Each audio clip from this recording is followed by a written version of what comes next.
салом алейкум тамошобинони азиз. имрӯза барномае ки ман тасмим гирифтам ба инҷо гузорам бо ду забон гузаронда мешавад, ба забони тоҷикӣ ва ба забони русӣ. мавзӯи имрӯзаи мо ба ҳамагон маълум шудааст аллакай ки шикори ҳомиёни ҳуқуқ, яъне ки ба забони русӣ охота на правозащитников. дар ин барнома ман якчанд нафаронро ба ҳайси меҳмон даъват кардам. онҳо ҳамчун коршинос мебошанд, ҳамчун эксперт мебошанд ва гуфтаниам ки барои чӣ солҳои охир болои ҳомиёни ҳуқуқ ва ҳуқуқшиносҳон фишор бисёр аз тарафи мақомотҳои давлатӣ шуда истодааст, на танҳо аз тарафи мақомоти русия ва гуфтам мумкин аз дигар мақомотҳо низ шуда истодааст. камтар инҷо ман мехоҳам маълумот диҳам мавзӯи доғи рӯз нисбати ки чанд нафар дар солҳои охир фишор буд ва ҳатто онҳоро истирдод карданд. дар аввал соли 2017 Каромат Шарипов ин яке аз ҳомиёни ҳуқуқ буд. ӯ яке аз машҳуртарин инсон буд дар байни муҳоҷирон. Каромат Шарипов кӣ буд? Ман иҷозат бошад ба забони русӣ мегӯям. умедворам ки садои ман омада истодааст хуб ва ҳама маро шунда истодааст. касоне ки ҳастанд ҳозир хеле камтар 11 нафар ҳастем. Каромат Шарипов был экс-лидером всероссийского движения «Таджикская трудовая мигранты». ин шахс солҳои тӯлонӣ дар Русия хизмат мекард, фаъолият мекард. фаъолияти гуфтан мумкин аст ӯ ҳамчун шахси ҳарбӣ, инсони ҳарбӣ фаъолият мекард, лекин мутаассифона ин шахсро ҳам соли 2017 аз Федератсияи Русия ихроҷ карданд. ҳоло бошад инҷо мо меҳмон дорем, меҳмонро қабул мекунем. меҳмони аввалини мо Нусратулло Мирзоев. салом алейкум Нусратулло.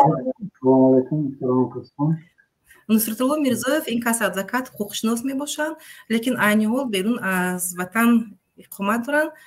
яъне ки сухани аввалинро ба ин кас медиҳем ва мехоҳем назари ин касро оиди фишор нисбати ҳуқуқшиносон фаҳмем. баъдан боз саволҳо ба шумо пешам. марҳамат кунед. фикру назари худро мегуфтен. аввалин зеро ки шумо ҳуқуқшинос ҳастед, аввалин саволи ман чунин мешавад.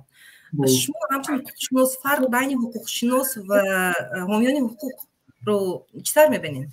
чист байни онҳо? байни онҳо фарқият вале ҳаст, чунки ҳама ҳуқуқшинос аст, ҳуқуқшиносӣ ин касб аст, вале ҳамаи ҳуқуқ будан ин як соҳа, як бахши алоҳида аст ва ба ин на ҳама машғул мешавад, зеро хатарҳо зиёдтаранд, зеро талаботҳо зиёдтаранд. на ҳама ҳомии ҳуқуқ аст. мутаассифона дар мо ҳомиёни ҳуқуқи ҳақиқӣ ҷиҳат камёфт аст. ин чизи камёфт аст. ба ном маканҳои ҳастанд ташкилоти ки искреннаи ҳақиқат кор мекунанд. ишон рӯз ба рӯз кам аст. дар бораи даволени таҳдидош мегуфтанд, история худам гуфта метавонам бо бевосита ва бухо история дига одамое ки ба ҳамагон маълум аст. бисёртар хатар барои правозащитников, барои ҳомиёни ҳуқуқӣ дар Федератсияи Россия аст. шоҳид мешавем ки аз соли 2017 то имрӯз рӯз ба рӯз ҳамкасбони мо ба ин фишорҳо машғул мешаванд, дучор мешаванд.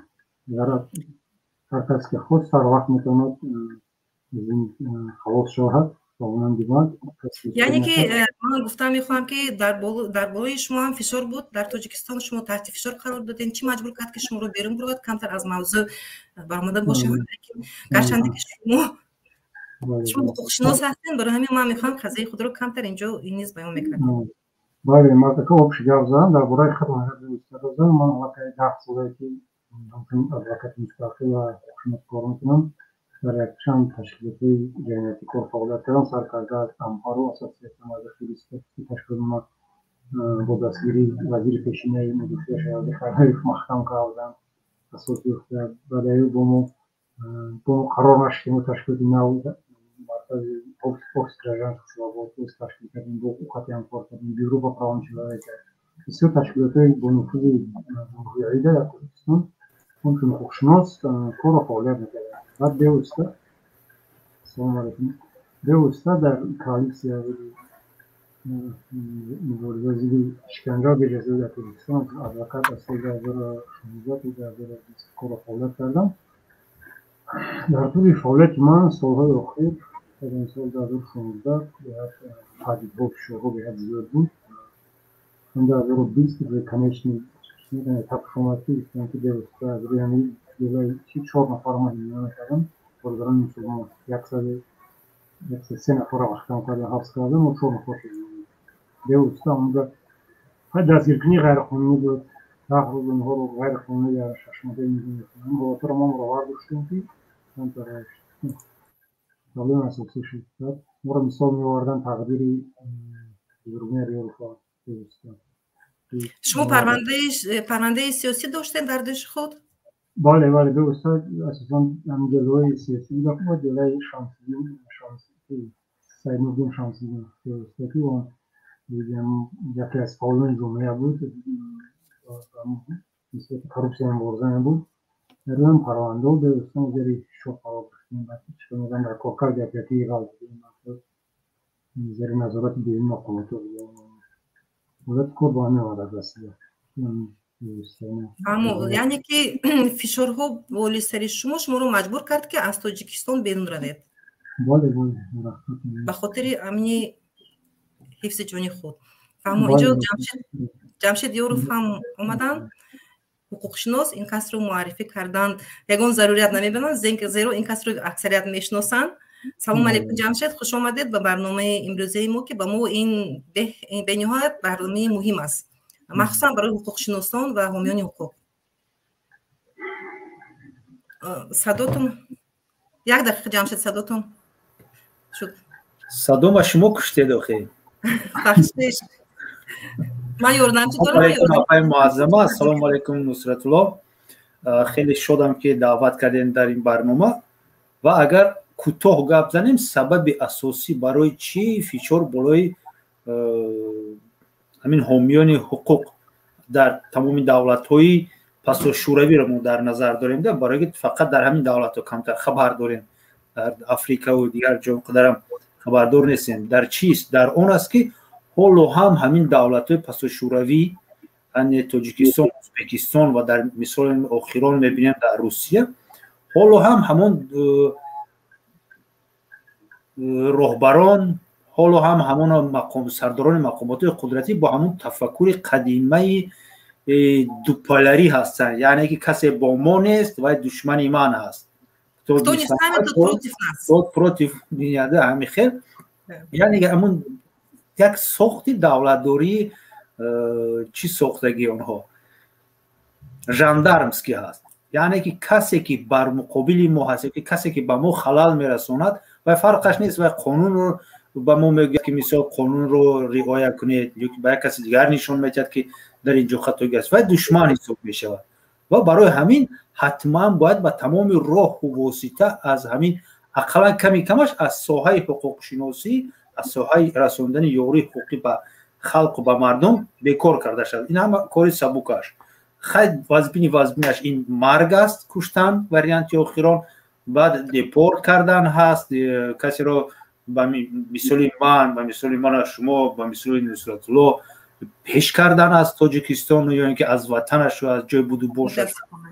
بله سبب اساسی این اون است که ما و شما برای آدما نصرت الله درست گفت حقوق شناس هستیم بله حقوق شناس این کسب است ولی با گفتی روسا правозащитник بودن این یک پریزوانی است یعنی که هر کس نمیتونه این کارو کرده هر کس میدوند که دو جمع دو برابر 4 است ولی همین با اثبات کردن هر کس نمیتونه برای همین یک خلل برای همین رژیم دیکتاتوری هست از تمام حقوق شناسان از تمام حامیان حقوق بشر مثال اخیران این والنتینا چوپیک هست اویزه حوزه بخشش جمشید سخنتون رو بریدن اینجا با ما آمدن فرق شدن فرهاد اودینایف خوش آمدید فرهاد اودینایف خیلی خوشحال هستیم که شما با برنامه ما آمدین تشریف آوردید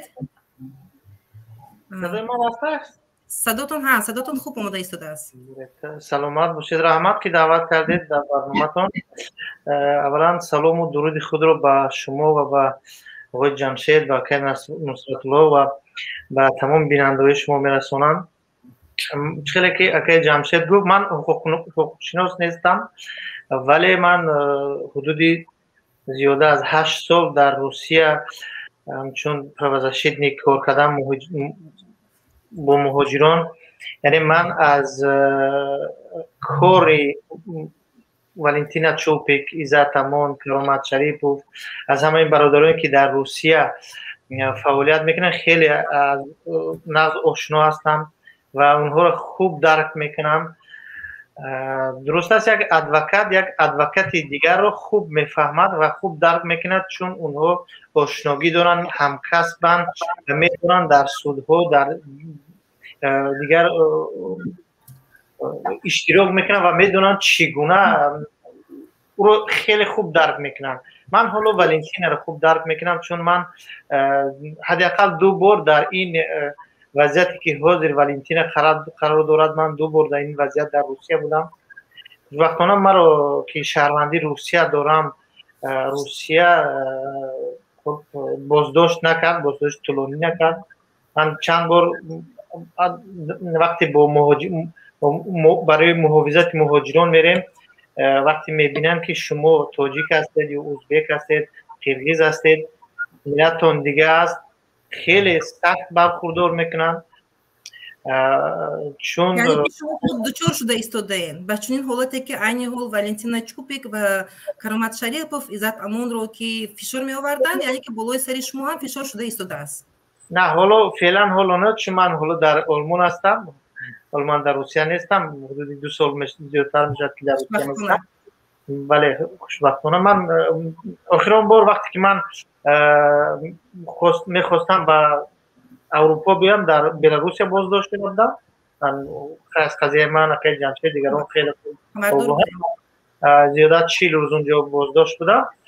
خوشبختانه من رو رها کردم و من آمدم اروپا. همین قضیه با عزت بود. ما از عزت بسیار درخواست کردیم که به مسکو برنگردد دیگر، بیاید طرف اروپا، ولی خب عزت رو توانستم فریب کرده. ولی قضیه والنتینا چوپیک اون خیلی که خودشان نقل کردن کمی فرق میکند. من قضیه والنتینا چوپیک رو با کرامت شریپوف میتونم کمی بخشش. من یک سوال میتونم برای شما اوید همین چی سبب شده؟ به هر چیز شما سوال میذارم، بعد یک تا جواب میپرسم از شما. چی سبب شده ایستاده است که عین حال امروز حقوقشناس ها، یعنی که حامیان حقوق رو از صحنه دور کرده ایستادن؟ سبب همین، سبب اساسی شما در چی میبینین؟ حاضر میگیریم نظر نصرت الله رو. تشکر.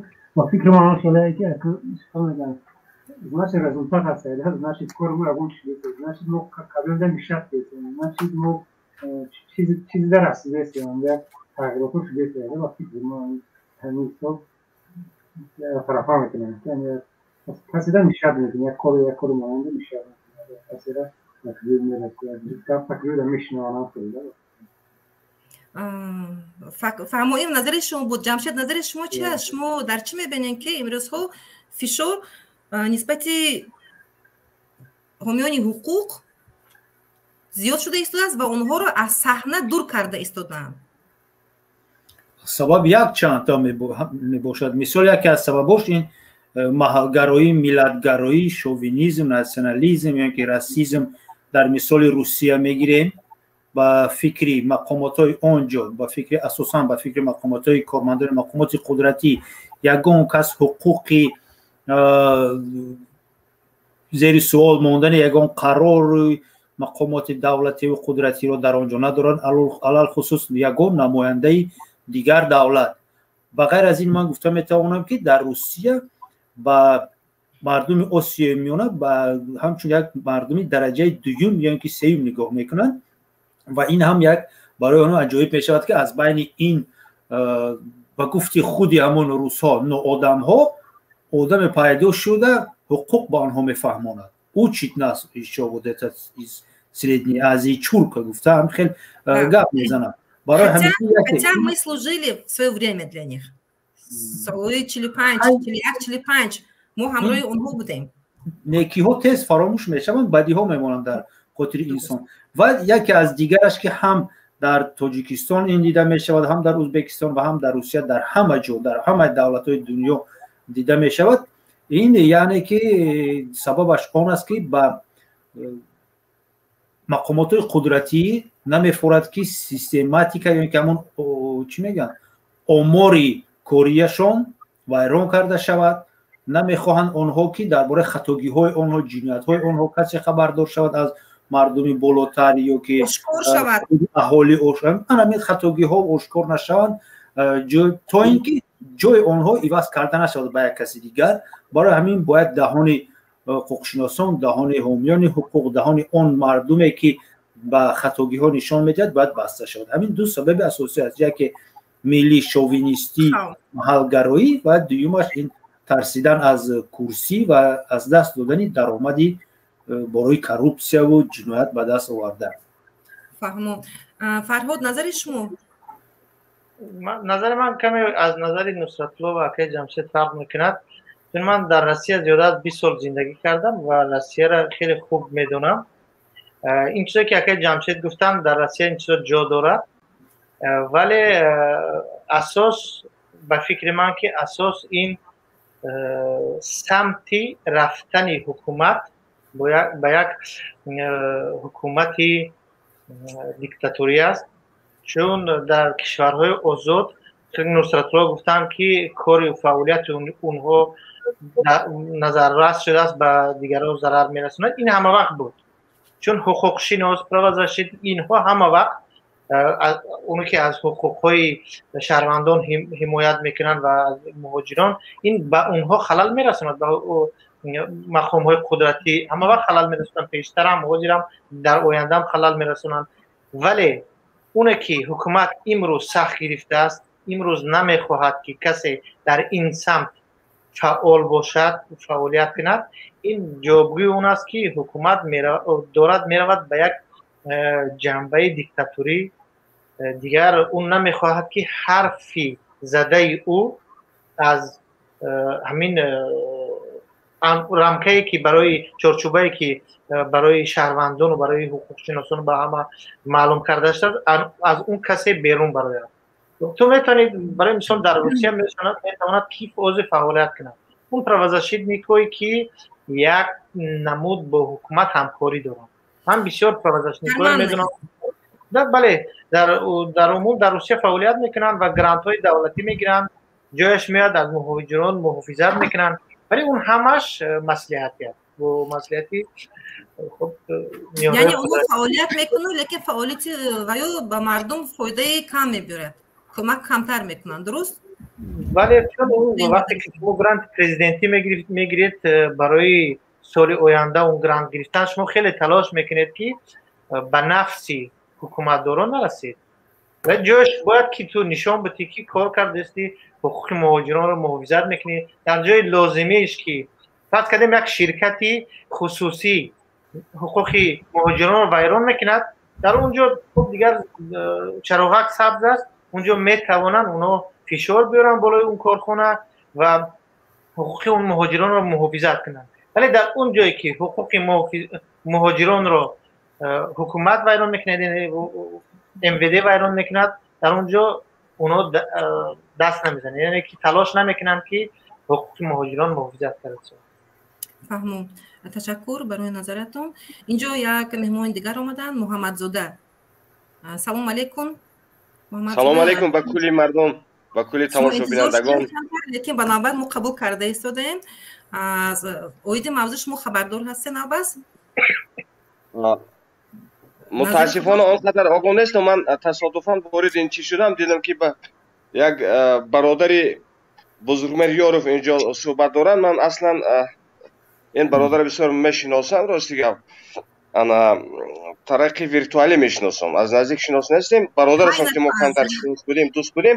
وارد شدم که چی موضوع است، کمتر گفتم میگذاشتید کوتاه.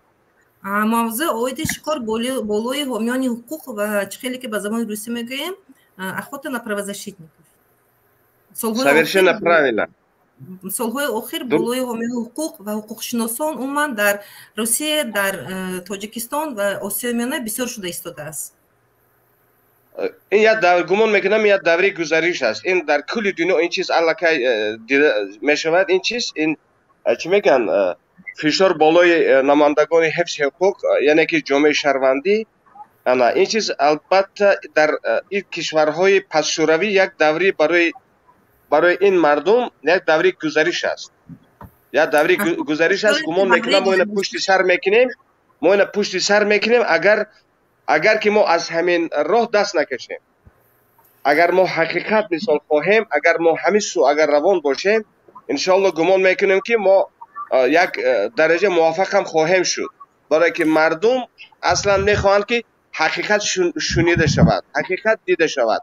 مردم تشنه این چیز هستند، نه که متاسفانه زیاد کارمندانی حفظ حقوق بگیریم یا که نماینده های مثال مردمی که مثال حمایت از حقوق میکنند، حقوقدان ها بگیریم، ادوکات ها، اونها هم با در بعضی حالت ها شریک مقامات ها هستند. یعنی که همچنین یک رولی پسری که بازی میکنند. همه وقت عادلانه از عدالت کار نمیگیرند متاسفانه. من چود یک مدت خودم در مسکو بودم، در تاجیکستان مثال بودم، این حالت ها مشاهده میشد. اگر که همین چیزو از بین رود، من گمان میکنم که دولت هم یک نظرش یک چیز دیگر میکند، مناسبتش به همین جامعه یعنی که به حقوقدان و به ادوکات و به دیگر پروازشیتنگ ها. فهمو چی باید کرد که از اینجا سوال پیدا شد، چی باید کرد که همین از بین رود؟ ما چنین جماعت ها، چنین میز مداور ها، چنین برآمد ها بگذار در سازمان ملل متحد باید برآمد کرد، گفت این حیات مبارزه است، تا مبارزه نبری نگون چی نمیشد. اینجا بحثا باید باشد، تحقیر، تهدید، زوراوری به کار نمیرد. اگر ما خواهیم که یک بر دگرگونی شود در این سمت، ما حتما کوشش کنیم بسیارتر برنامه ها مثال پیشکش مردم کنیم که مردم بیدار شوند، دانند، حکومت ها هم دانند که این راهی چی نیست، این راه پیشروی نیست، این رشد نمیکند با این سیستم مثال جامعه. همه مثال گفتی گپا که جزیر میشود. تمام سیستم باید روشنی باشد، آزادی باشد. هرچند که برنامه‌های حقوقی خیلی کم است، لیکن ما کوشش کرده ایستادیم که چون این برنامه‌ها رو با مردم پیشکش نماییم، بسیارتر مردم رو خبردار نماییم. امروزه که ما جمع اومدیم برنامه تشکیل کردیم مخصوصا برای همین است. من شخصا از جانب خودم تشکر میگم و سپاس زیاد میگم به تشکیل کنندگان این برنامه. این یک موضوع داغ روز است. من همین برنامه که آید حفظ حقوق انسان شما چی دارید بررسی کرده شدید، بهترین باور کنید این چی است، خوب است، یک کاری خیر است. درست است. تماشا می‌بینید ما خیلی لیکن کم است در این موضوع ها رو مردم ما اینقدر پسند نمی‌آید، پیگیری نمی‌کنند، لیکن من باور دارم که در آینده اونها بیدار میشن و پیگیری می‌کنند و کوشش می‌کنند که از حقوق‌های خود خبردار شوند، اقلاً از خود حمایت کرده توانند. بله مقصد همین است. اصلا اکثریت حتی کارمندان دولت هم اصلا میخوان بعضی ها که برای که من از سر خودم گذشته است چنین برنامه ها باشد، چنین برنامه ها گفته ها باشد، نه که بحث سالم باشد، بحث یک طرفه نباشد، اینجا تحقیر و تهدید و چی نباشد، سالم باشد، از روی قانون باشد، از عدالت باشد، انشالله به گوش اونا میرسد. تشکر به شما که امروز تشریف آوردین، فکر نظر شما رو ما گرفتیم. زنده باشین، خیلی پیگیری کنین از یوتیوب. تنصیحت باشه. سپاسگزارم برادر بزرگمیر یاروف، جمشید یاروف ده سلام، تنصیحت باشید. برادر بزرگمیر سلام ما را رسانید. انشالله که ما با او هستیم بودیم و انشالله که آزاد خواهد شد. حقیقت برد میکند. تنصیحت باشید. به شما برار میخواهم. سپاسگزارم از همه شما. تشکر به شما. از فرصت استفاده بردید دوستان، من میخوام که شما رو تکلیف کنم به کانال ابونه شید، به کانال ما پتلیت کنید، پادپیساس کنید، زیرا دیگر خود خبردار شوند از حقوق خود و چه مو زیادتر شود. خب جمشید و فرخود نصرتالله، من چنین سوال میتونم. چندین مرتبه ولنتینا چوب در برآمدهای خودم در آخران که گوش کردم گفته بود که یعنی که قضیه اون کس از قضیه کرامت شریف و قضیه عزتمون فرقیت دارد. شما در همین جا چی فرقیت رو میبینید؟ اونها همه بودن حامیان حقوق، همه حمایه میکردن از حقوق بسیارتر گریم مهاجران، شهروندان، لیکن امروز باشد اون کس گفته ایستاده است که قضیه اون کس فرقیت دارد. فرقیت همین رو شما در چی میبینید؟ جمشید مرحمت یک فکر خودی نظر سلام علیکم. در فرقیت با دیگر جواب ها که من بسیار دور و دراز میتونم این جواب خیلی هم کوتاه می شود. من درباره فعالیت ولنتین چوپیک یگان معلومات عمیق و دقیق ندارم، برای که نگاه نمیکردم و نظارت نمیکردم که باید چیکار میکرد.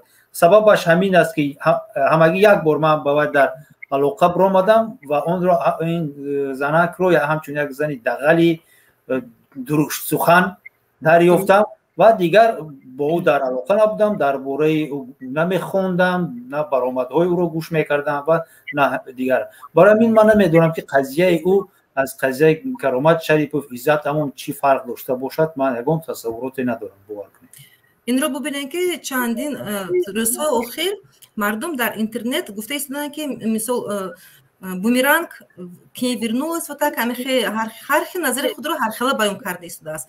حتی اون کس نسبت عزتمون چون سخن گفته که عزتمون مشینیک هست، یعنی که میدوزید میگرفت کمکایی رو که گرفت که تقسیم میکرد و به مردم یعنی که میفروخت هم میدوزید.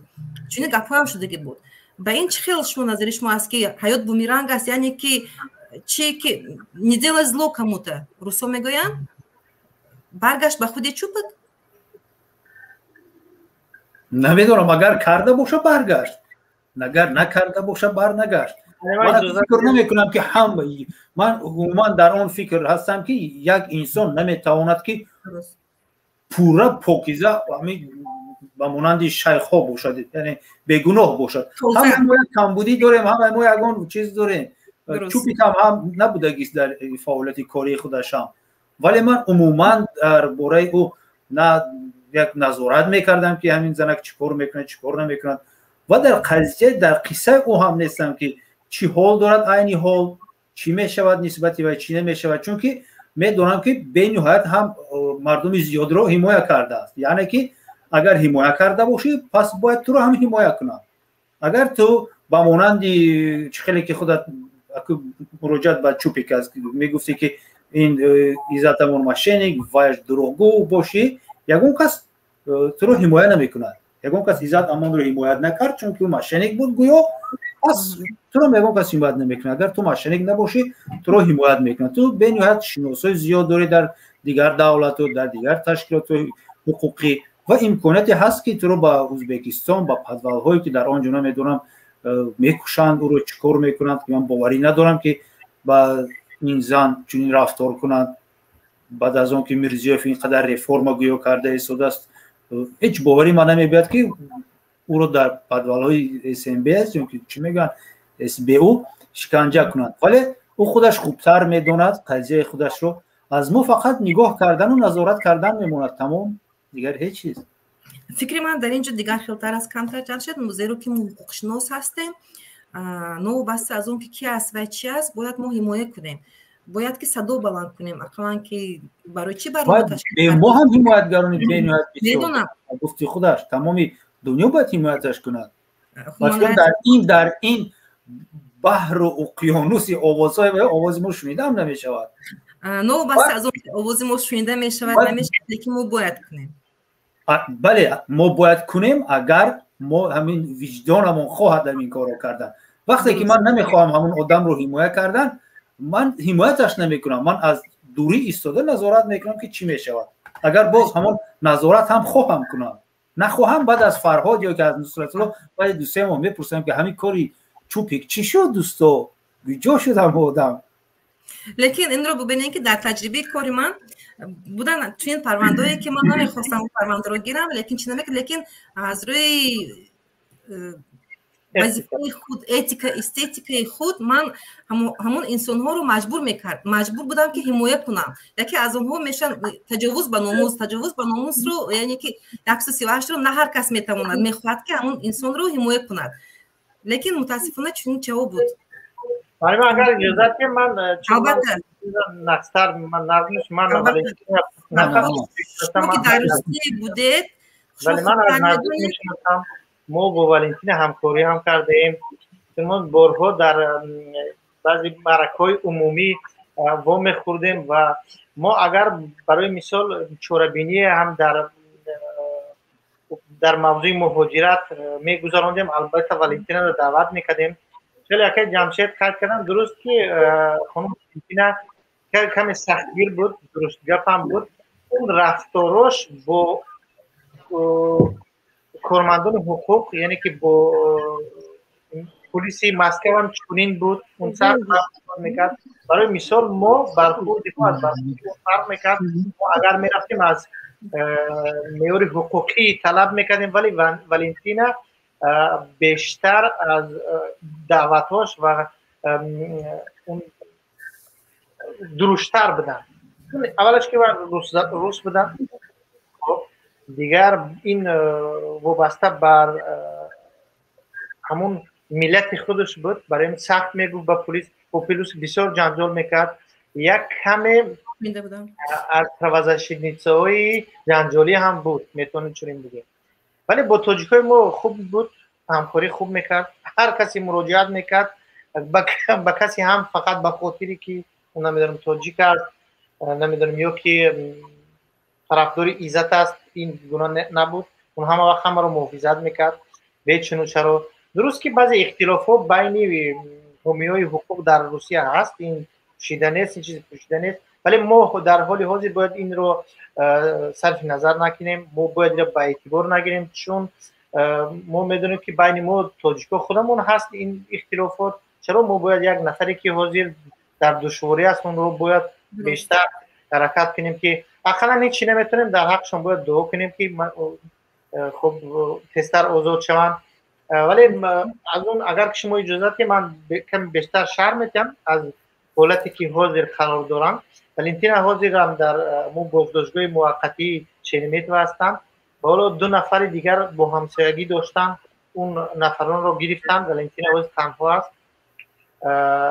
بیشتر اگر یادتون باشه 3 روز پیش اون وقت که دعوا کردم با اون بودن همون نوتبوک و تلفن و اون ضریت نیوسترویستوش دادم. ولی فرداش اون رازیتکو از کار برآمد.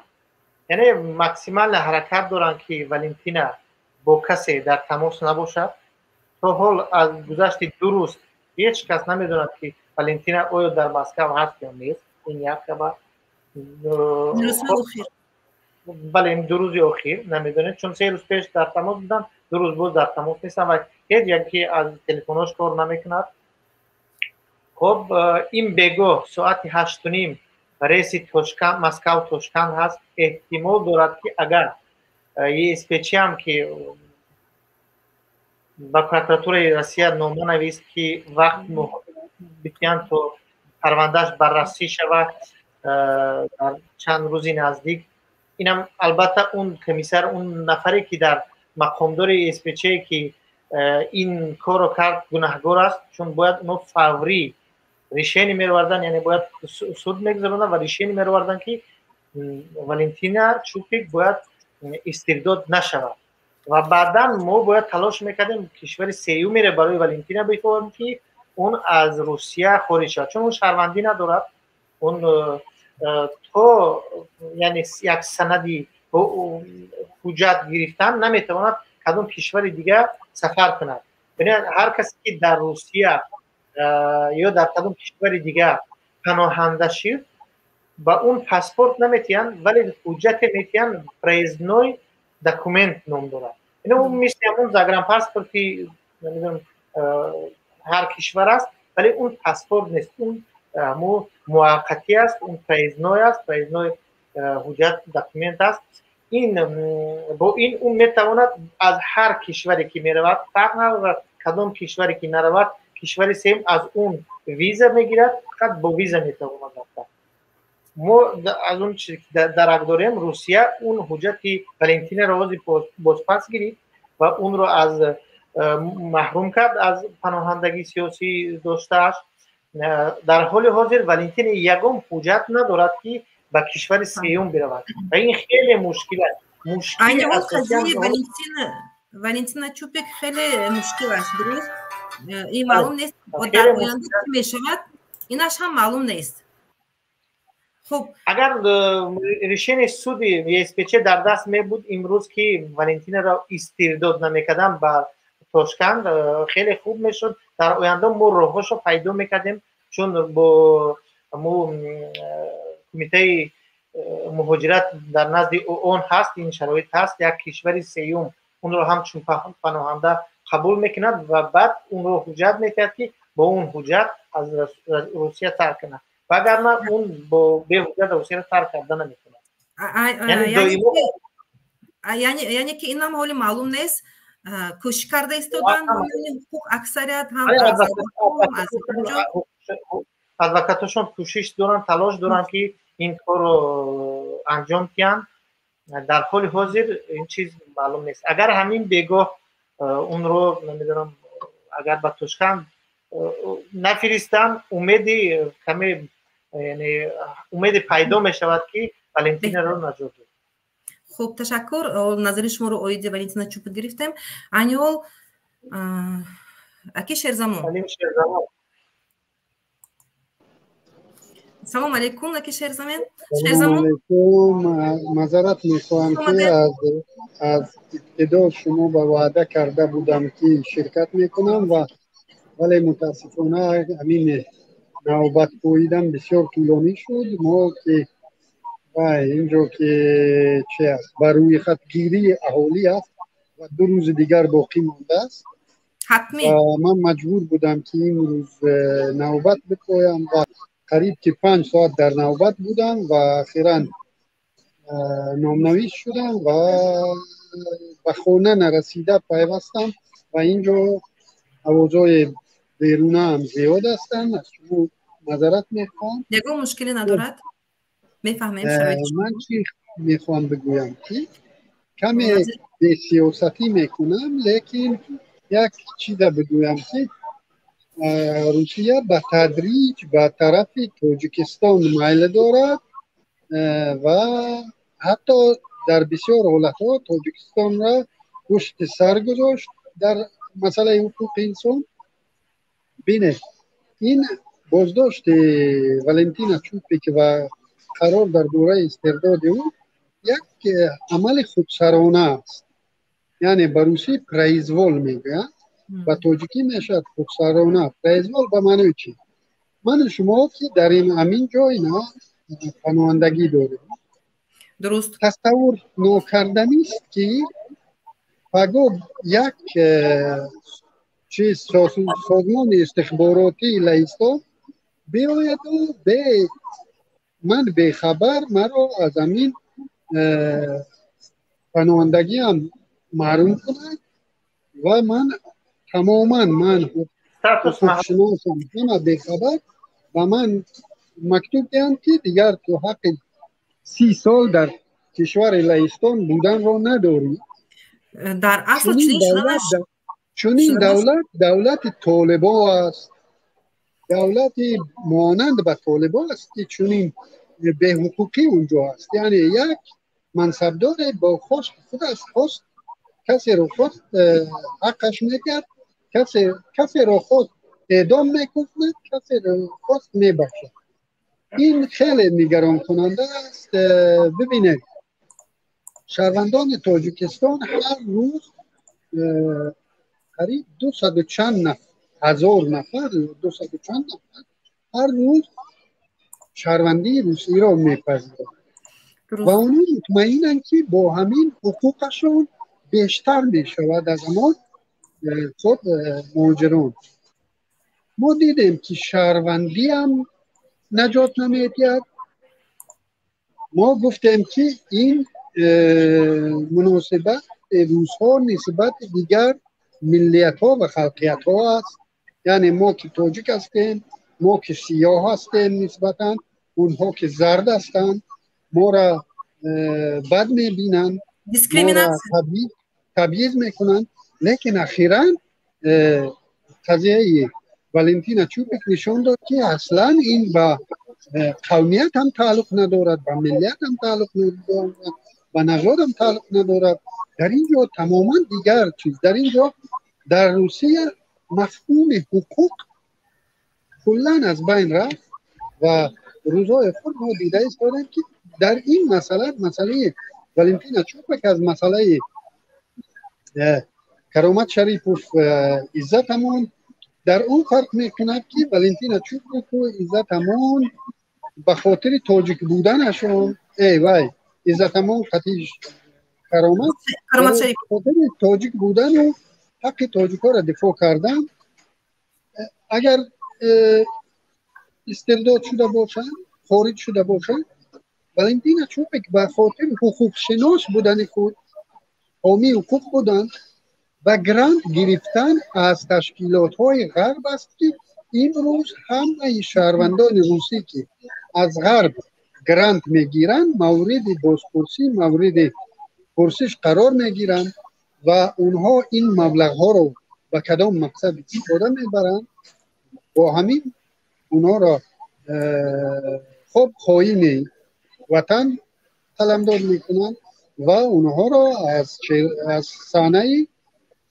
سیاست روسیه و صحنه عموما فعالیت جمعیتی روسیه بیرون میسازن و شاید والنتینا چوپوک از نگاه بایشان از نگاه سیاسی ناکولایتوف چون که اونه که بر ضد حقوق پامال کردن حقوق کدام قشر جامعه نباشد در روسیه حرف میزند او را علاقه اونجا به سیاست دخالت کردن میشمارند خیلی که در تاجیکستان است در تاجیکستان هم از حقوق خود دفاع کردی از مرشراف که گفتی تو را میگن که به سیاست دخالت کرد اگر تو بگویی که به پخته مردم را نبره تو را میگن به سیاست دخالت کردی و تو علاقه دشمن خلق خواهین ملت بشوی عیناً به همین مسیر روسیه را حرکت دارد و این بسیار نگران کننده است و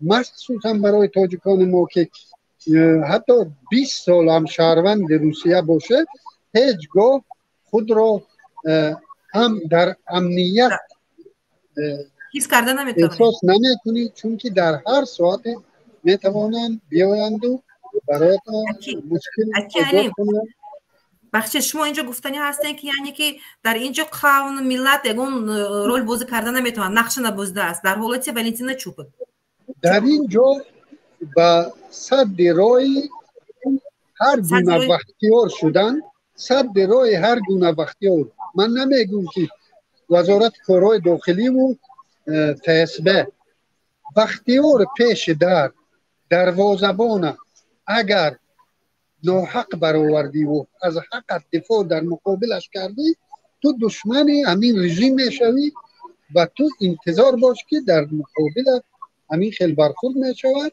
و این رژیم های تاجیکستان و روسیه و دیگر کشورها تقریبا یک خیل شده ایستادند و در اینجا تو با اجازت مقامات میتوانی حتی مخالف هم باشی این روز میبینیم که در روسیه هستند مخالفایی که به اونها ممکن است مخالف و مانند ژرنوفسکی و مانند زوگان لیکن هستند حامیان حقوقی که برای ایشون ممکن نیست حامی حقوق بودن چون که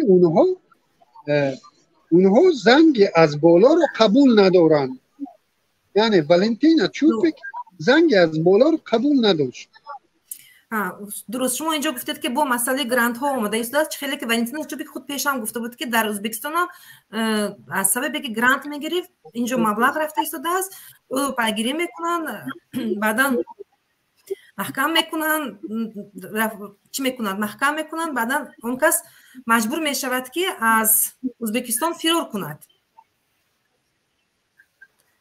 اکیلیم صدام رفته ایستاده است شونده ایستاده بله صداتون هست یکی از سبب شده میتونست است که مخصوصا مسئله گرانت و گوش نکردن والنتینا چوپوک بله چون سال گذشته بله مسئله اساسی تحت کنترل نبودن همین آدم است من شاید به بعض مردم عذر معقول نشود لیکن ما در خاطر داریم که خدا رحمتی کرامت شریف افتی با مقامات تاجیکستان مشکل نداشت در روسیه فعالیت آزادانه میکرد. درست. عزت امان که با مقامات تاجیکستان مشکل نداشت، آزاد فعالیت میکرد. والینتینا چوپک که نسبتا با مقامات روسیه مشکل نداشت فعالیت میکرد. همین که با مقامات روسیه کمی گپا گریخت از والنتینا چوپک مشکل شروع شد. همین که از عزت امان گپاش با مقامات تاجیکستان گریخت مشکلش شروع شد. یعنی این مقامات روسیه با مقامات تاجیکستان، مقامات ازبکستان، مقامات دیگر هم پیمانهای خود در یک سنگر قرار دارند و اگر در روسیه زندگی کنم، من مخالف رحمانوف در روسیه زندگی کنم، ما دیده ایستادیم که چقدر اعضای گروه 24 اعضای دیگر حتی سابق مخالفین تاجیک که این روز اصلا از سیاست کنار رفتن میگیرند و تسلیم میکنند به تاجیکستان، پاسپورتاشون رو کشیده میگیرند، شهروندیشون رو انولیت کرده و اونا رو به تاجیکستان تسلیم میکنند. همین خیلی دیگر والنتینا چوپک شد، همین خیلی دیگر بودند شهروندان بلاروس که تسلیم شدن به بلاروس و این روند هنوز هم ادامه خواهد پیدا کرد. برای همین همه تاجیکان باید، تاجیک دو انتخاب دارد، یا قاعده بازی رو قبول کند. قاعده بازی یعنی چی زکریم؟ شما چی میفهمید در مفهوم قاعده بازی؟ هیچ چیزی که به تو گفتن خپیدن تو را در سر راه بردن به عدلیه گفتن 5000 سومته تو بده، تو یعنی که به چوپک زنگ نزن، تو به دیگرش زنگ نزن، 5000 بده برو دیگر تو انتخاب نداری، یا تو را دپورت میکنن به تاجیکستان. اگر در تاجیکستان مشکل نداشته باشی دیگر انتخاب است. لیکن اکثر تاجیکای مهاجران ما که در تاجیکستان هم مشکل دارن، اونا نمیتونن دپورت شدن، اونا مجبورن 5000 10000 بدن تا در اونجا بمونن. تمجویی یعنی که به تمجویی باید به تمجویی که میکنن همین قاعده بازی رو اعلان کردن، قاعده بازی اعلان شد. همین قاعده بازی دیگر تو دیگر نمیتونید حقوقت دفاع کنید. اما حامیان حقوق باقی مانده که ماندن اونها با اجازت مانده، اونها در مسئله های، من مطمئنم که در مسئله های با زنگ از بالا عمل میکنن. اگر زنگ از بالا رو یا از سفارت تاجیکستان باشد یا از مقامات دیگر باشد اگر گوش نکنن، اونها را مشکل عزت و مشکل چوپک انتظار است. به فکر من دیگر حامیان حقوق هم در روسیه حامیان حقوق هم نمونده است، هستن البته بچه ها. یعنی من دیگر خوشبین نیستم در وضعیت شهروندان ما و دیگر مهاجران مهنتی در روسیه. هر کس دیگر مشکل خود را با چیز شخصی خود با فکر شخصی خود. خب من به فکرم دیگر در اینجا من شما را نمیشنوم، میکروفون منم با شما خلل وارد میکنه. با اجازه شما من شما را تماشا میکنم. تشکر تشریف آوردین. تشکر. زنده باشید. پیگیری کنید. بله باید دو نقطه رو اینجا قید کنیم معلومات، چون اگه علیم کمی گفتم اون بیشتر کمی شرط کنیم. روسیه سال گذشته قانونی قبول کرد که نامش اینستران اگنت نام دارد، فر ندارد همه حقوق هست، حقوق مهاجران هست، میدونم کدام گازت هست، یعنی اسمی، یعنی ژورنالیست هست، رسانه هست، تلویزیون هست. اگر از خارج از کشور مبلغ میگیرد، پول میگیرد، گرانت است، حتی کمک شخصی حتی میگیرد، اگر اون مبلغ زیاد باشد اون زیر نظارت میشود. شما باید که همچون اینستران اگنت با وزارت یوستیسیا به قید گرفته شوید. شما باید که گزارش آماده کنید و همه وقت گزارش بدید که از کدام کشور شما پول میگیرید و چند سو میگیرید و در کجا اون رو مصرف میکنید؟ از گرانت فرهاد گرانت یا فقط این دخالت دارد به گرانت یا اینکه یگان کمکی حتی حالت‌هایی داریم که شهروندا برای ما مراجعت کردن که یعنی من در اینجا هم که باشم از سبب که سال چندین سال کار کردن فعالیت کردن در روسیه برادرها تو حال زنگ میزنن مشورت میپرسن که چیکار کنم. برای مثال یک برادر زنگ زد که از امریکا برای من خب برادرم اونجا کار میکنه یک مقدار پول فرستاد در همین وقتی کرانتین مشکلی داشتیم پول درخواست کردیم پول فرستاد اما پول که کمی زیادتر بوده است یعنی که اگر که پول شما از $5000 بالا باشه برای مثال برای او $8000 روان کردیم و اون رو دعوت کردیم با پلیس گفتن که تو از کی گرفتی و برای چی گرفتی این رو من از برادرم گرفتم و من ماشین خریدم اون همه حجتاش آورد است اون اول خواست گریز زد نرود و روی گریز برای $8000 بله چون از امریکاست خیلی حساس است برای روسیه بعد من با وی فهمیدم که به شما درک نداره این هم قانون نوی که قبول شده تو رو میخوان همچون این استران اگر تو فیرو کنی تو رو همچون این استران اگنت به قید میگیرن این برات مشکلی ایجاد میکنه بهترش بیره و بفهمون که تو اون پول از کی گرفتی تو سند داری در دست که از برادرت که هم فامیلی تو هست و تو پول ارسال کرده است و تو برای خریدای ماشین گرفته اون نوع بس از اون تو گردانی روسیه هستی گردانی قبول کردگی هستی از همین این بیشتر برای شهروندای روسیه این قانون برای فشار بالای سیستم ماس اینترنتی یعنی برای سمی برای تلویزیون و سایت ها خیلی سایت ها و گازیت هایی که در روسیه بودند که از خارج مبلغ گذاری میشدن یعنی گرانت با گرانت خارجی کار میکنن اونی که در تاجیکستان ما هم هست در دیگر کشورها هست و خاطر همین برای مثال رادیو آزادی خیلی فعالیتش در روسیه یا BBC اینا خیلی فعالیتشون محدود کرده میشه فقط با این یک کمی سندهای چی میگم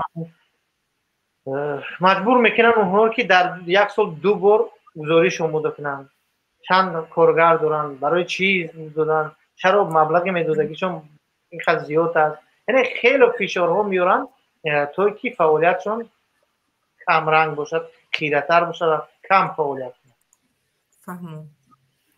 فهمو یعنی که اگر من با یگان خشتواری خود به روسیه که شهروندی روسیه دارن مبلغ رمون کردم از 5000 زیاد و یا باید روان با این استران اگنت نه این نیست این قانون اصلا اینو نمیگه قانون میگه که اگر شما فعالیت دارید مثل حقوق بشری یعنی گرانت میگیرید از کشورهای خارجی بله شما باید روید یعنی فعالیت میکنید در روسیه فعالیتی برای مثال حقوق بشری فعالیت ژورنالیستی و شما البته باید روید اونجا قیدینام برید ولی اگر کشور شهروندی عادی است که نمیدونم حتی اگر تو رو خش تبورت نه بیگانن که یک مبلغ کمک برای این لازم نیست ولی حکومت روسیه این رو استفاده بوده یعنی بیشتر همون کارکنای ارگان این رو استفاده میبرن از این حالت و فشار میارن بالای جامعه تا جامعه همه جایی میکنن یعنی درست؟ بله. برای که پول کار کردن بیشتر برای همین خب اینجا باز یک مهمان دیگر وارد شدن این چهره رو همه کس بسیار کس میشناسد اکمال استانایف صدای ما رو شنیده ایستادید پیگیری دارید شما رو قبول کردیم یگون سلام علیکم امیدوارم که همه بینندگان شما و مهمانان شما صحت و سلامت باشند. تشکر. راستی به نهایت برای من این موضوع شما جالب اومد حتی که برای موضوع شما نام شدیده من رکلام هم کردم در این حال در راه هستم به هر حال گفتم که باید من اشتراک کنم و در اینجا یک چند مسئله را بگم که حامیان حقوق هستند و ما که حامی حقوق نیستیم اما ما حامی بشریت هستیم امروز که ما بشریت از دیکتاتور میخواهیم که خلاص کنیم اما ما اینجا کرامت شریفوف و گویم که عزت همون و امروزه حالتی که داره چوپیک والنتینا چوپیک و دگیر خساتف و غیر ادوکات هایی که این حالت دا زدن من اینا را قربانی مهاجران حساب میکنم. برای چی؟ برای اون که اگر اینو وقتی که آمدن در گویم که یعنی اینا را حمایت نمیکردن، میگفتن بالا بر سر مهاجر است، من زندگی خدمت بردن میگیرم، ای پای زندگی میشم. اینو همشون صاحب علم و سواد و صاحب گویم فرهنگ مدنیتی بالاتر از مهاجر دارن. برای چی؟ برای که اینا خواندگی هستن، میدونن. همه اینا با زندگی خود تا کجای ما معلومات دارم، مثال کارای خوب هم دارن، تجارت هم دارن، یا مغازه دارن، در بازار جا دارن، سودا میکنن، زندگیشون خوب است. لیکن اما کم ترکه وجدان و ناموس یا نمیمونه که وقتی یک انسان ببینه که در درون واگن خوب است، بدت شد یک هموطنش، وجدان اینا نمیبرداره. میخواهند که همین ملت از همین عذاب بیرون کنن، خداشون رفته از این هم عذابی بد داخل میشوند داخل زندان، باز هم ملت چیکار میکنن؟ مثل که من بسیار دوست میدارم عالم حیوانات را. وقتی که در عالم حیوانات اگر من تماشا میکنم، یک بوی ولا گفتنی یک جانور است بسیار کلان است. اگر در حالت بوی ولا در اون منطقه باشد، همه بیرون شد چی شد؟ آها، وقتی که یک بوی ولا اگر در اون منطقه باشه، دیگر جانورا به حضور علفش میخورند. برای چی؟ برای که اگر شیر آمد، یک جاندار آمد، بوی ولا اول خودش قربان میکنه، حمله میکنه به همون شیر که تو که اخوت نکنه. امروز اینا اگر که مقایسه کنیم با عالم حیوانات، این همین برادرای حامیان حقوق ما مثل همون بوی ولا شیدن که در دهان شیر خودشون پرت افتاد و فکر کرده که اینا بازم یک اقلا یک صدا میبرورن. اما امروز بیچاره همه اینا قربانی شدن و این باشه مردم مثل همون زبرایی که هست، وقتی زدن یک گوشش سیخ میکنه با سرش خم که علفش خوردن میگیره، مردم عیناً هموش یک گوش کردن، عزت بردن، بردن، کرامت بردن، بردن، داش علفاشون خوردن گرفتن، ای پای زندگی شدن. یعنی که یک بایکوت کردن، کورپارتوی کردن، ترک کردن اون منطقه که اینجا برای ما خطر داره نکردن. اینجا اصلی مردم گناهگار است، خلق گناهگار است. اینجا تمام ای پشتی کشی ترما، ای پشتی مردم میتونیست که برای پای زندگی شیدن گیره بگم من کار ندارم با مردم. ولی اینجا برای چی در همین مشکلات آمد روزد؟ برای اینکه باز هم همین مهاجر حمایت میکنم. اینجا ما باید بی مهاجر شده ایستاده سازی. چی باید کرد؟ Asanayev. من روسیه بگم این نمیدونم چی باید کرد. این لحظه باید همون شناسا با انسانایی که در همونجا کار کردگی هستن اینا بیشتر میدونن که چی باید کرد. یا که پال دست شوشت گفت که دیگر توکلتون به خدا، خرسک از دو طرف میشوه. یک انسان که حمایت انسان ایستاد باید در بریو باشی.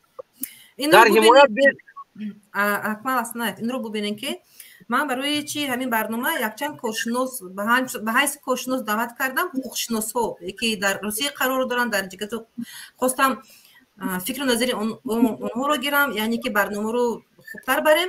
لیکن اونها چی کردن؟ رد کردن نمیدونم به خاطر چی باشد. از حمایت کرد، اونها حمایتگر هستن، از حمایت کردنی دیگر حامیای حقوق رد کردن. خانم معظمه یک چیز دیگر است، یک چیز دیگر است که اتفاق نبودن این همه حامیان حقوق هم در اینجا بسیار رول کلان بازی میکنن. وقتی که عزت همون بردن، انمی والنتینا چوپیک زایاولینی داده بود که عزت همون ماشینیک بود بردنش، عزت همون ماشینیک بود دپارتاسیا کردن. در حالتی که در این حالتی حامی حقوق دو حامی حقوق، یعنی که این تغییره که اوج بازی کردن از حرکت در این تغییره اوریخت تام در این تر میشه، برای که تام داخلی تغییره بدی. در جای حمایت کردن، در جای بگیم که گپ زدن، زایاولینی نوشتن، چیکار کرد؟ بالای انا همون داغ بگیم یاره عزت همون این با نمک چاشیدمون، گفت که ماشینیک بود. امروز خودش چی است؟ خودش ماشینیک بود. امروز باید حامیان حقوق باید یک اتفاق تشکیل کنن، یک اتفاق حامیان حقوق، یا که نمیدونم ادوکات ها در همین اروپا. من خودی شما دم مراجعه میکنم خانم معظمه خان، این اتفاق این ارگانیزاسیون را تشکیل کرده، این ارگانیزاسیون را تشکیل کرده و تمامی باید همون حامیان حقوق ادوکات ها باید وارد شوند، شامل این اتفاق شوند و گویم که همه وقت آگاه باشند از حال یکدیگر، همه وقت آگاه باشند و سرجمانه نوابسته سرجمانه در هر جای یک ادوکاتی چی قزاق چی قرغیز چی ازبک چی تاجیک سرش یک مشکلی میآید سرجمانه صدا بلند کنند بخیزند در تمام درهای دنیا را هر جایی که است باید بکوبند. دیگر انسان ها دانند که این حامیان حقوق یعنی بی صاحب نیستند. اینا خداشون یتیم کردند. برای چی؟ برای یک تشقق دیمش گفت که هرچی نانی ما زیادتر شد کلینتی ما بسیار میشود. من اویدی اون حقوق شناسایی که در تاجیکستان هستن من با اونها مراجعه هم نکردم، درباره اونها گپ گفته هم نمیشود، بیفایده است. لیکن اون حقوق شناسایی که در حقیقت در روسیه هستن و اونها بیشتر خبردار هستن، من اونها رو دعوت کردم، متاسفانه رد کردم. اینا را یک تشققی دیگرش گفت نانی ما زیاد شد. همچنان انامی حادثه در ملاهای تاجیکستان آمد. وقتی یتش پستوید کردن بردن زندان کردن دیگرش گفت که من اگه بابروتر شدم این ایشان نیست، دیگر من ایشان یک سال موندم در این منطقه. امروزه حامیان حقوق هم یکتا بردن انا همین گپ گفتن که اوشا بردن امروز نانی ما زیادتر شد. لیکن فکر نکردم مثل سه تا گاو، یک سیاه یک سفید یک سرخ، وقتی قطعی گرگ جوره میشوند گرگ میگه که این سفید در شبی می نماید، این را باید نابود کرد که در هر جا باشه ما را دیگر جاندارا میبینند. راضی شدن که سفید اخرند. بعد از اون سرخ گفت که سیاه در روشنی در از همه جا نمایان است که در روشنی ما حلال چرا کرده نمیتونیم استراحت کرده، گفتی سیاه را باید نابود کرد. سرخ راضی شد که بخراش، نه که روزی شد که سرخ هم بس خودش تنها موند با سرش اومد. انا قصه گو قصه ملاها شد، قصه ادوکات ها، قصه حقوق شناسای تاجیکی یا که دیگر ملت ها در روسیه شد. من همین را دیده ایستادم. متاسفانه غم‌انگیز است، لیکن چنین شده اینا قربانی هستند، قربانی های مهاجران. اینا قربانی دیگر یگان چیز نیست، قربانی های مهاجران هستند. من اینا را هم خیلی مینامم. دیگر باقی سلامت باشین. من نوارای شما را پیگیری دارم ان شاءالله که از تمام هموطنان خواهش میکنیم که ابونا شویم و پدیلید لایک فراموش نکنین. سلامت باشین. تشکر. داریم که تشریف آوردین، فکر و نظری خود رو بیان نمودید. خب اینجا باز یک مهمان دیگر وارد شدن. این کس رو همگان میشناسن، شفقت محمد. اکی شفقت میکروفونشون کشو. اکی شفقت میکروفونتون کشوین. صدایم هست؟ صداتون اومده است. خیلی خوشحال هستم که به برنامه من تشریف آوردید. تشکر با شما. خیلی خرسند هستم. موضوع خیلی مهم است. بله موضوعتون خیلی مهم است. مرحمت کنید. پیش از همه تشکر به شما که یک چنین برنامه تشکیل کردید و یک موضوع مهم رو خواستید بررسی کنید و تشکر به شما و تشکر به تماشابینان شما.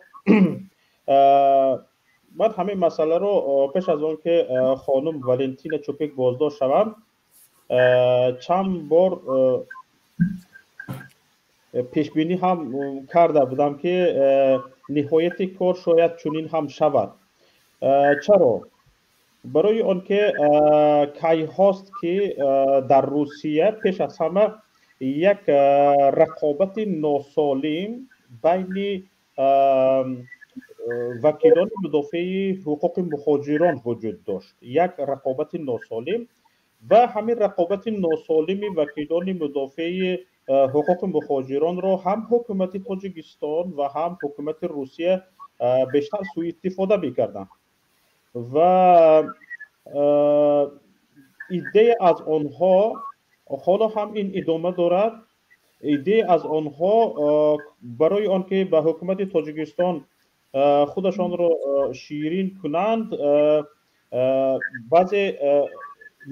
بعضا مشاهده میشد که با حکومت تاجیکستان همکاری زیج برقرار میکردند تا اینکه نسبتشان بعضی بدگمانی ها برطرف شود و همین همکاری کردن هایشان در نتیجه چند نفر رو هم مهاجران رو از بین مهاجران قربان این همکاری ها می شدن و آنها یک فکر میکردن که یک نفر دو نفر قربان شود و حقوق دیگران به هر حال محافظت شود، چون که فکر میکردن که یگانه نفری که هر یک در علاهیدگی هر یک نفری آنها فکر میکرد که از همه بیشتر و از همه خوبتر او همانی است که از حقوق مهاجران دفاع میکرد. همه در حالت خودش، یعنی از خودش بهتر رو در دفاع از حقوق مهاجران نمیدید.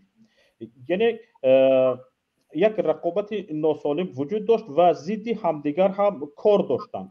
مثلا من میدونم که در صحبت با من اکثریتشون وقتی که من میخواستم از آنها اینترویو گیرم، مصاحبه گیرم، با آنها صحبت کنم، در صحبت های علاهیده من خودم شاهد آن شده هستم که هر یک نفرشون دیگرشون رو بد میکنن، بد میبینن.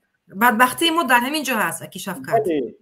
من حالا نام نمیگیرم از یگان توشان و بعضیشون حالا در شبکه یوتیوب، در شبکه های اجتماعی خصوصا در فیسبوک ببینید، اگر بعضی از همین فعالان حالا مثلا بعضی دیگرشون رو مثلا با نام خوک و خرو و هاکذا نام میگیرن و این علاقه نشانگری اون است که اینها بخواهند یکدیگرشان رو نسبت خودشان خرد کنند. این یکی از اکی شفقت ما اهل نیستیم متاسفانه. من خود در چنین حالت بوده بودم، نسبتی من هم کرده بودم. زمین خبر نبرد. بله چنین حالت شدگی بود. بعد از اون چیزی دیگر همین است که مثلا شما همچون ادوکات کار کردگی هستید با جامعه، در ما این خیلی است، در ما همه به این باور هستند که ادوکات یعنی وکیل دفاع وظیفه‌دار است که از حقوق مردم دفاع کنه.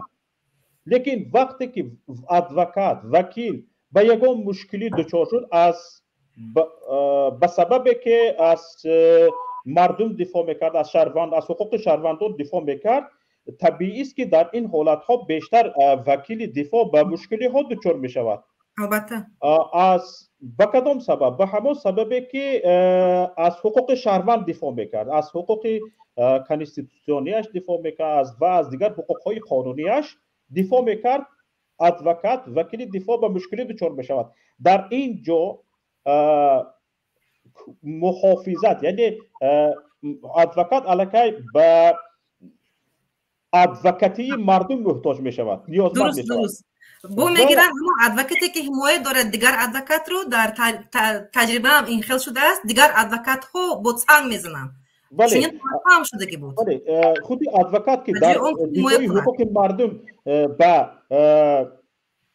مشکلی دچار میشود، در این حالت به دفاع مردم، به دفاع جامعه شهروندی نیازمند میشود و در همین حالت جامعه شهروندی خاموش میموند، یعنی از بلا حذر میگویند، خودشان رو دور میکشند و وکیل دفاع تنها میموند. همین حالتی ما تاجیک ها چی در روسیه باشد، چی در تاجیکستان باشد، چی در اروپا باشد به نظر میرسد، مشاهده میشود و باید کاری کرد که به مردم چی باید کرد که این رو اصلاح کنیم؟ بله به جامعه شهروندی همدیگر رو دستگیری کنیم. جامعه شهروندی باید پیش از همه فعال باشد و این هم در بعضی از برنامه‌های مخصوص، حالا این برنامه رو تشکیل کردید، پیش از همه تشکر من به شما این است که این یک چی میگوین بی نهایت یک اقدام خوب است. برای من خیلی مشکل بود پس از اون که ولنتینا چوپیک رو دستگیر کردن، این اوجه آخران چی میگن سیگنال بود. بله کرامت شریپوف رو بردن، عزتمون رو بردن، مردم خیلی چی کردن. حالا ولنتینا چوپیک این خودش چی گپ است؟ چیکو کرده ایستادن؟ حامیان حقوق شناسی رو چیکو از اونها کی حمایت میکند؟ تا کی میبرن؟ تا کی میگیرن اون رو استیتور میکنن، فیشور محکم میکنن. دگیر خساف رو محکم کردن، از این پیشتر بود و بود دیگر هست. تا کی ما خاموش میستیم و هم دیگر سنگ میزنیم که بجای اون که خسته حمایت نماییم. بله اینجا واقعا همین از طرف جامعه شهروندی، از طرف شهروندان نیست، یک نمودی دفاع دفاع وکیلان دفاع بودنش در کار. یعنی وکیل دفاعی که در جامعه تاجیکی برای دفاع حقوق مردمش، شهروندان کشورش میبراید، باید این باور رو داشته باشد که به سبب دفاع حقوق شهروندان وقتی که از طرف حکومت، از طرف منصبداران بالایش مشکل ایجاد می شود، حتما مردم پشتیبانش است. باید این باور رو مردم به وکیل دفاع داده باشند و همین باور در وکیل دفاع باید حاصل شود. برای چی در ما این حالت نیست؟ پیش از همه در ما برای اون این حالت نیست که همین بیچاره کنی ادوکات رو طبق قانون به راه مانده‌اند. در تاجیکستان بیچاره کردن ادوکات طبق قانون به راه مانده شده است. یعنی ادوکات ولی وقتی که تغییر و علاوه ها به قانون ادوکاتور وارد شد، بی‌قدرترین نفری که انسان شد از حقوق شهروندان دفاع میکند و هیچ یگان پشتیبانی حقوقی که ندارد نه ادوکات است. این وکیل دفاع در اصل نیست. بله، از اینجا بیچاره کنی ادوکات به میان آمد که در یک جامعه دموکراتی این نباید شود. علاقه همین خودی بیچاره کردن ادوکات با تغییر علاوه ها در آوردن به قانون ادوکاتوره، این خودش شهادت از یک حکومت دیکتاتوری میدهد. علاقه همون وقت پایمال کرده بودن بله حقوق ادوکات‌ها رو در تاجیکستان. و ببینید در شهادتنامه، یعنی شناسنامه هر یک شهروند نوشته شده است که این شهروند در زیر دفاع حقوقی مثلا حکومت تاجیکستان قرار دارد. در شناسنامه نوشته شده است. اما طرز و اصولی دفاع حقوق شهروند در خارج تا به حال معین نیست که چگونه یا که مکانیزم های دفاع حقوق شهروند تاجیکستان در خارج تا حال معین نشده است. فقط در خط نوشته شده است، هست مکانیزم هایش معین نشده است. اما برای همین هم ما در خارج مثل خیلی که مردم عادی کرده میگویند به صاحب ما دست در خارج مردم تاجیکستان حتی از سفارت تاجیکستان در خارج یگان امیدواری دفاع حقوقی وجود ندارد. مردم وقتی که به سرش یگان مشکلی حقوقی پیش آمد، هیچ وقت چنانه که در کشورهای دیگر هست و یادش سفارت تاجیکستان یا کنسولگری نمیزند. این رو ببینن که شفقت این رو ببینن که یعنی که تمام عهدهداری های سفارت رو حامیان حقوق به گردن گرفته بود. در روسیه، مخصوصا در روسیه، من دیگر دولت های اروپا رو نمیگویم اینجا، در روسیه لیکن چنین بود. حالا ببینید سفارت تاجیکستان گفتیم یعنی یک کورپوس دیپلماتی است. بله او چی ایمونیتت همچون دیپلمات دارد. مثلا گریم چند ایمونیتت های دارد که اون میتونه چند کارها رو اجرا کند. اما یک وکیل دفاعی که مثل عزت امان یا کرامت شریپوف یا این ولنتین چوپیک، اینها هیچ یک ایمونیتت ندارن. عزت امان مسئله عزت امان کرامت شریپوف اینا چوپیک بسیار گفتن که این خود چوپیک گفت که فرقیت دارد از قضیه اونها از ولنتین چوپیک. فرق شما در چی میبینید فرقیت رو؟ در ملت باشد، در قوم باشد یا اینکه در دیگر چی باشد؟ او به نظر خودی چوپیک فرق دارد. اما این گپ رو چوپیک باید جامعه رو گوش کند که جامعه چی نظر دارند نسبت رفتاری آنها. حالا ببینید وقتی که عزت امان رو بازداشت کردن، من به خودی به خانم ولنتین چوپیک زنگ زده بودم برای بجای آنکه نظرشان رو این خانم بگویند و من از چند رفتار کردارهای عزت امان گفتند و گفتند که خودشان با دست خودشان از بالای عزت امان به فیسبی روسیه شکایت بردند. پیشتر شکایت بردند. پیشتر از دستگیر کردن شکایت بردند. پیشتر از دستگیر کردن عزت امان خودشان با دست خودشان پیش یعنی مقامات امنیتی فدرالی روسیه، فیسبی روسیه خودشان شکایت بردند. یعنی که یک حامیان حقوق از بالای حامیان حقوق دیگر شکایت کرد. ولی این شکایت کرده بودن و خودی ولنتین چوپیک خودشون با این نظر باور داشتن که واقعا عزت امان همونی که این گناهایی که به عزت امان در تاجیکستان چسبانیده شده است از طرف مقامات قدرتی تاجیکستان همه این درست و راست است و واقعا عزت همین خیلی بود. حالا اکمال استانایف به یک چیزی خیلی خوب اشاره کردن، گفتن که حالا که شما را این مقامات بازداشت کرد و آشکارا به 30 سال دپورتشان کرد، واقعا شما مشنگ بودید. درست چنین گفت. بله به این اشاره برای همین حالا ببینید به هر این رو میگوین که به بدبختی یک کس نخند. درست؟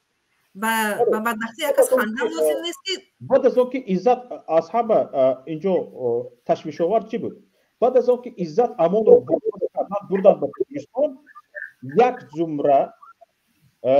زمره از نفرانی که مثل عزت امان نباشد هم یک کم کمتر به دفاع حقوق مهاجران مشغول بودن، خود را کنار کشیدن و ایده از آنها که حالا نامشان را نمیگیرم من، ایده از آنها که در اطراف همین خانم ولنتین چوپیک کار میکردن آزادی نسبی داشتن، یعنی نیمی از فعالیتشان با پرسیدن از ولنتین چوپیک اجرا میشد، نیمی از فعالیتشان به هر یک کار رفتار باید از ولنتین چوپیک اجازت باید پرسید. مثلا گریم بیگان رسانه مصاحبه دادن در کار، اول ولنتین چوپیک باید در جریان باشد که او چی میگوید و خودی همین ولنتین چوپیک پنهان نمیکردن که خودشان خانم ولنتین چوپیک پنهان نمیکردن که با هم با مقامات تاجیکستان و هم با سفارت تاجیکستان همکاری میکنن. چندین بار مهمان سفارت تاجیکستان شدن. اون کس گفته بودن که سفارت تاجیکستان خوبتر است. من چنین گوش کرده بودم. نفهمیدم. سفارت تاجیکستان خوبتر از سفارت ازبکستان است، یعنی که همکاری دارن. خودشون همین خیر گفته بودن. بله. حالا مردم خود مهاجر حالا ببینید که سفارت ازبکستان و خود حکومت ازبکستان طبق خبر رسانه ها حالا ببینید که با شهروندانش چگونه مناسبت میکنه. در واقعیت چگونه مناسبت میکند و حکومت تاجیکستان در مهاجرت در روسیه با شهروندانش چگونه مناسبت میکند. از زبان خود خانم ولنتین چوپیک ده خود مناسبت حکومت ها را اگر ما واقع بینانه بها بدهیم علاقه ما خودمون میفهمیم که گپ در کجا است. برای همین وقتی که یک وکیل دفاع، حالا خودتون هم وکیل دفاع هستید، وقتی که یک وکیل دفاع میبراید مقابل جریان حرکت میکنه، حرفایی رو میگوید که اون به واقعیت نزدیک نیست، از واقعیت دور است. بعد چی میشود؟ این اعتماد مردم رو از دست میدهد، اعتماد نفرانی که به او باور میکردند، به او دادشان رو میگفتند، توسط واتساپ همه سیر و اسرارشان رو میفرستادن. این اعتماد مردم برابر همین خیل افتادی های و این کارها علاقه و بعد از لاف زدن سفارت تاجیکستان، بعد از آشکار شدن مناسبتشان با عزت امان و بعض دیگر از وکیلان دفاعی مهاجران، علاقه طبیعی است که خودی خانم ولنتین چوپیک اعتمادشان رو خیلی از دست داده بودن. فهمو. لیکن وابسته از همه این ما کوشش میکنیم کمک کنیم به اون کس، دفاع کنیم از حقوق اون کس، چه خیلی باشد نباشد، چی گفت نگفت، لیکن ما تیار هستیم که به اون کس کمک کنیم. بله. چی که از دست باید برنامه تشکیل میکنیم، این حال میتونیم مکتوب نویسیم، مراجعت کنیم و من میخوام در آینده حامیان حقوق همکاری کنن، نه اینکه نسبت همدیگر سنگ زنی بدبینی کردن، لیکن یک جای همکاری کنن تا که به مردم عادی کمک کرده باشن. پیش از همه خودی ولنتین چوپیک بین طرفدار جانبدار بودنشان در کار است و روزگی خودشان رو که جامعه شهروندی خواه از تاجیکستان خواه از دیگران، چون که هرچند ما اینجا به بعضی کمبودی ها اشاره کردیم، خدمت خانم ولنتینا چوپیک با مهاجران کاری در دفاع از حقوق مهاجران کاری کم نیست. خیلی بسیار است.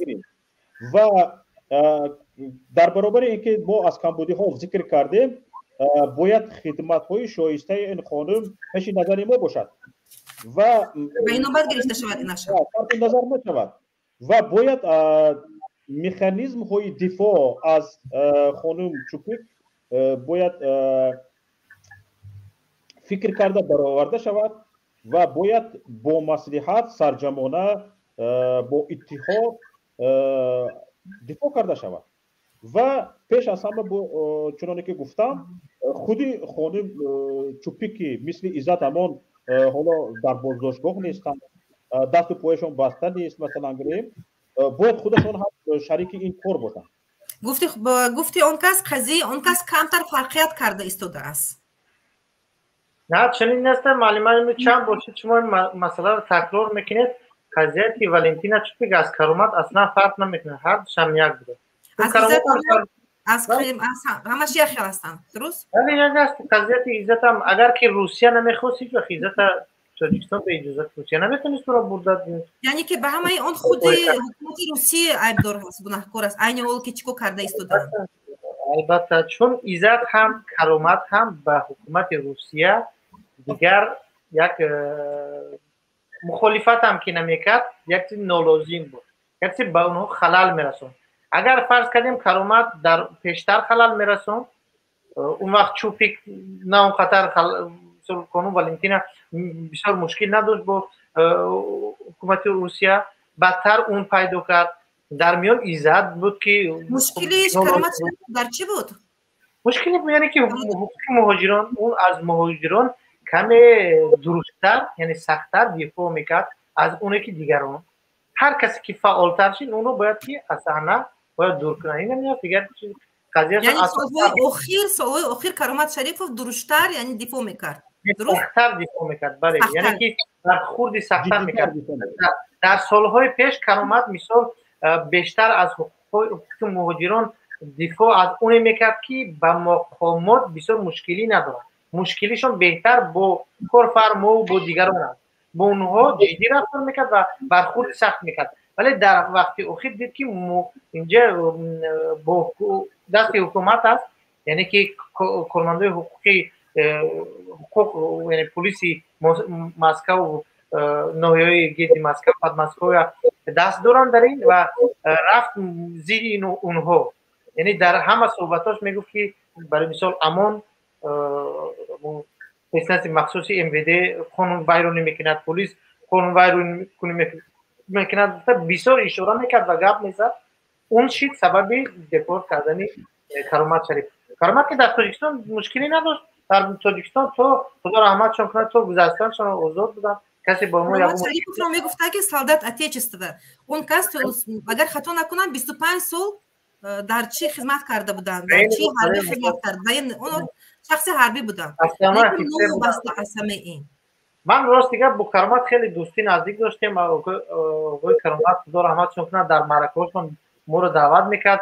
از افیسرهای پیشینه به حد شناسای بسیار داشت. اون از پالکونیک و تو گنرال ها می اومدن در چهاربینی های کرومات اشتراک میکردن. یعنی پیشتر کرومات خیلی آبرو داشت در جامعه روسیه.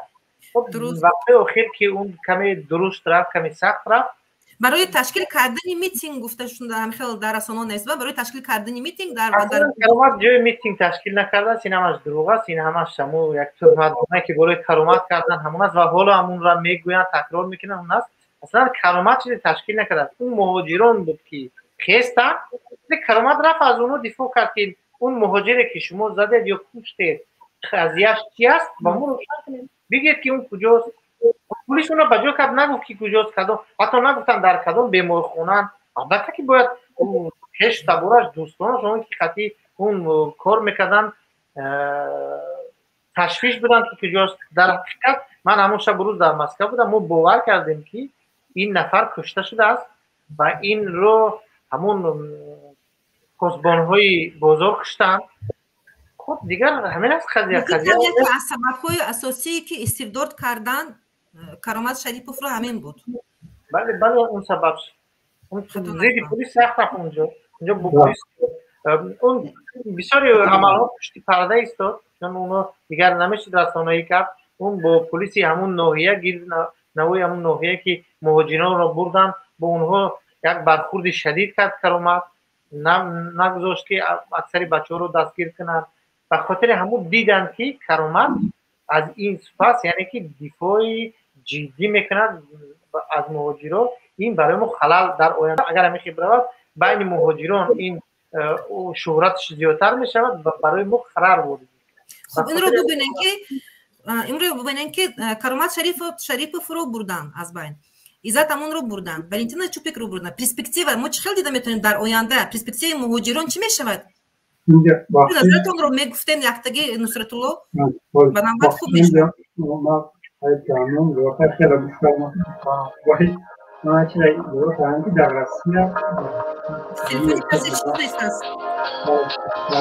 دنیای خود بودن با دنیای ما کدام به حد مشکله به حد خطر کلان دارد هر کسی کورا کدام میکنه کدام ما میتونه وانش مانده وازی هده برای موضوع موراتی هر رو برای اگر موضوع نباشه در روسیه یا در روسیه های نفیشون گرفتن مقصد ما در دوست دوران نگم چی خبر نمیکنم.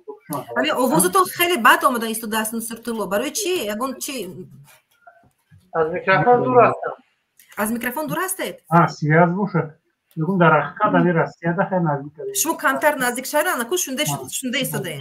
در روسیه حامی حقوق بودن یک ریسکی کلام یا تعطیل کلام یعنی هر کسی فرماش کنه میشه کار واضحه برای که ما پیش ما قدام نستیم. من در 2007 به تجربه خودم با کار مسئول از این مسئله کردم. ما دیدم چقدر مشکلی چقدر واضحه به حد واضحه موضوع در یک نمیخوش کرد یعنی به تضاد میکنه که رسیده خیلی وقتی که میکنم این مشکلی که حال میشه که اگر بسیار شما خود بخواید خیلی کردیم گفتم شما رو همراه میشم اگر بسیار شما نگرد دستگیری کنید اگر بکنید نشود تو یک قضیه نشود یک قانون ادوکات داشتید مسئول نمو داشتید اتفاق داری ادکار میکنم سطحی اتفاق ادکار میکنم انتخاب ادکار میکنم ای کرابل هم بیرون یک طرفات میکنم اینی هوش به فکرم شما در چنین حالت قرار دارید درست؟ بله دوستی به حد مشکل ولی خط توقعی به طرفی آدم به طرفی قانون اساسی دارد.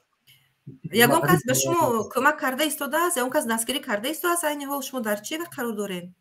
بله اوزی تشکرم سازمان‌های بین النهادی دستگیری کردن سازمان‌های محلی دستگیری کردن میشه اون دیگه خیلی واسه خیر باشه.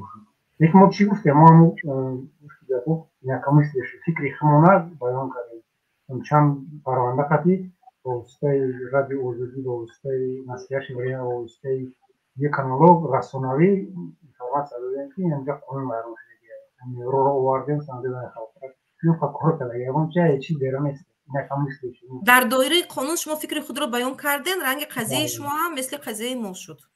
بله آن خوب شد تو کارمون کردن سرا برنامه نمیده که اون موضوع دیگه خیلی ذکر میکنم فهمو فرهاد فکر شما چه خیلی پرسپکتیو میبینید در آینده مهاجران ایام چیشونش ممکن است؟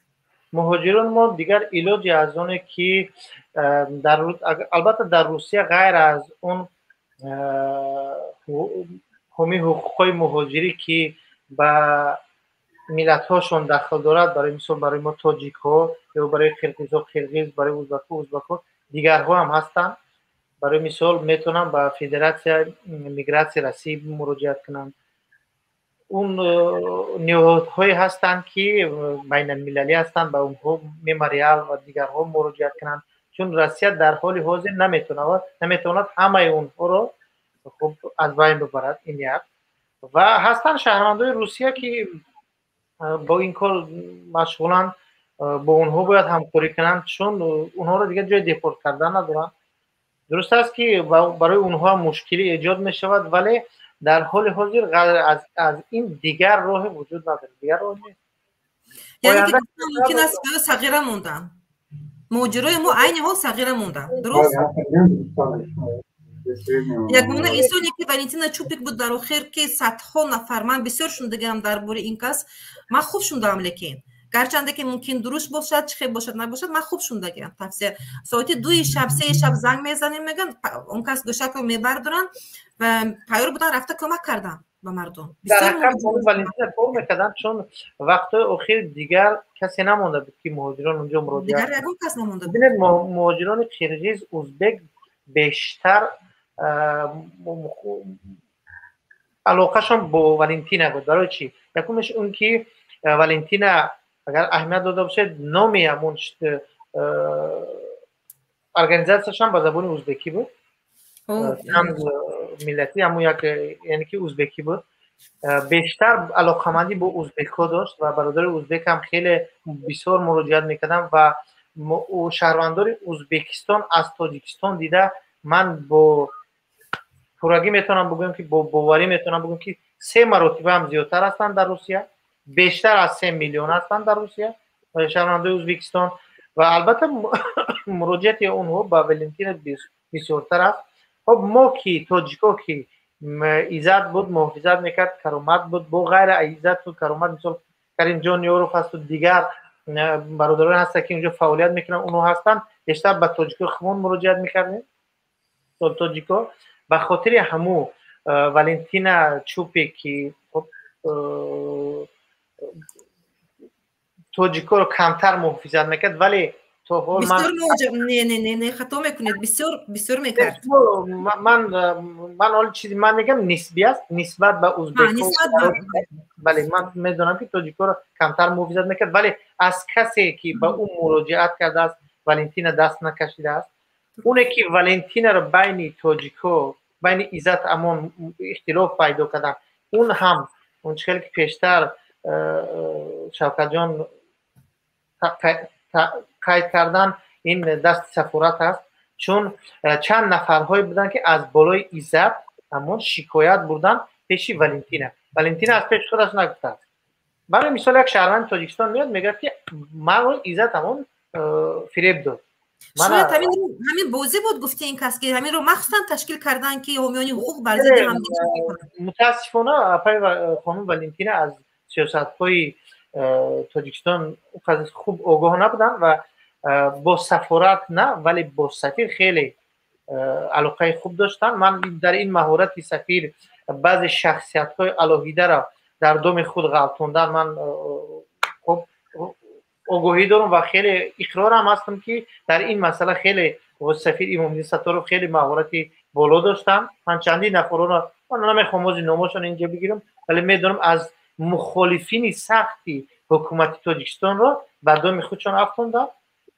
ино ошкор аст вале Валентина дар яке аз ҳамун нафарҳое буд ки дар доми ғалтид ва тавонистанд онро истифода баранд халос дигар чизе нест яъне ки ба чанги ҳукумат инҷо фаромаданд вале он барои ман бо худшон суҳбат карда будам бибинед ҳамин барои ҳукумати мо ташкил кардани чанд муҳоҷире ки мисол аз иззат норозӣ аст ё ки кадом корша иззат буд карда натонист пеши Валентин рафтан шикоят бурдан чи аст мушкил надорад шумо мегам меред аз болои иззат фалон бо шикоят мебаред халос Валентина ино бовар карда он санадҳоро гирифта хоб санад омода карда аз болои иззат шикоят бурдан ин хеле кори хато буд оно метонистанд биёянд пеши иззат бо иззат бишинанд суҳбат кунанд фалонӣ муроҷиат кардааст ба мо ки шумо фалон оно фиреб кардед лекин аз гапҳои дигарон нафарон гирифта истифода бурда мегиранд шикоят мекунад дуруст бале дуруст ман бардошти ман чунин буд чун ман аз ҳамун огоҳӣ доштам аз ҳамун қазие ки буд ман ҳамин бардошта кардам ман ба Валентина чун вақтҳои охир бо ман намекард суҳбат дигар чун мо дигар омадем мо парванда доштем дигар барои моро ки бо мухолиф ҳастем дигар онҳо бо сафарот хуб буданд бо мо алоқа намекарданд вале бо он нафароне ки бо Валентин наздик буданд ман бо онҳо гуфтам ки дар қазияи иззат онҳо иштибоҳ мекунанд бифаҳмонешон ки ба доми фиреб афтоданд ин қазияи хел нест вагарна Русия шумо метавонед یعنی تصور کنید که در روسیه بالای یک نفر شکایت می شود و مقامات روسیه اون شکایت رو صرف نظر نمیبرد.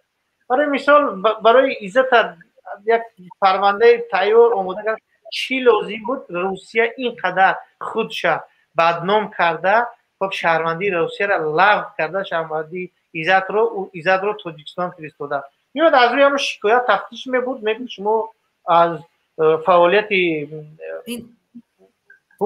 برای هر یک کس رو به توقعی بنابرد از بین بردن بود، یکی از وزیر بود. درست؟ میتونستن راحت این پرونده رو استفاده برن، عزت رو از همون فعالیت یوریستیکی داشت محروم کنن.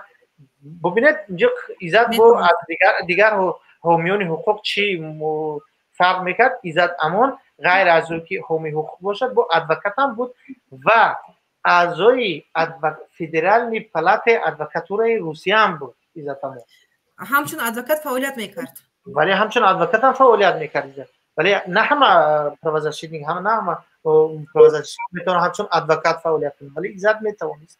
عزت من در بسیار میدونم مرافعه های عزت همون شرکت کرده بود و سودها رو یعنی بریده بودن.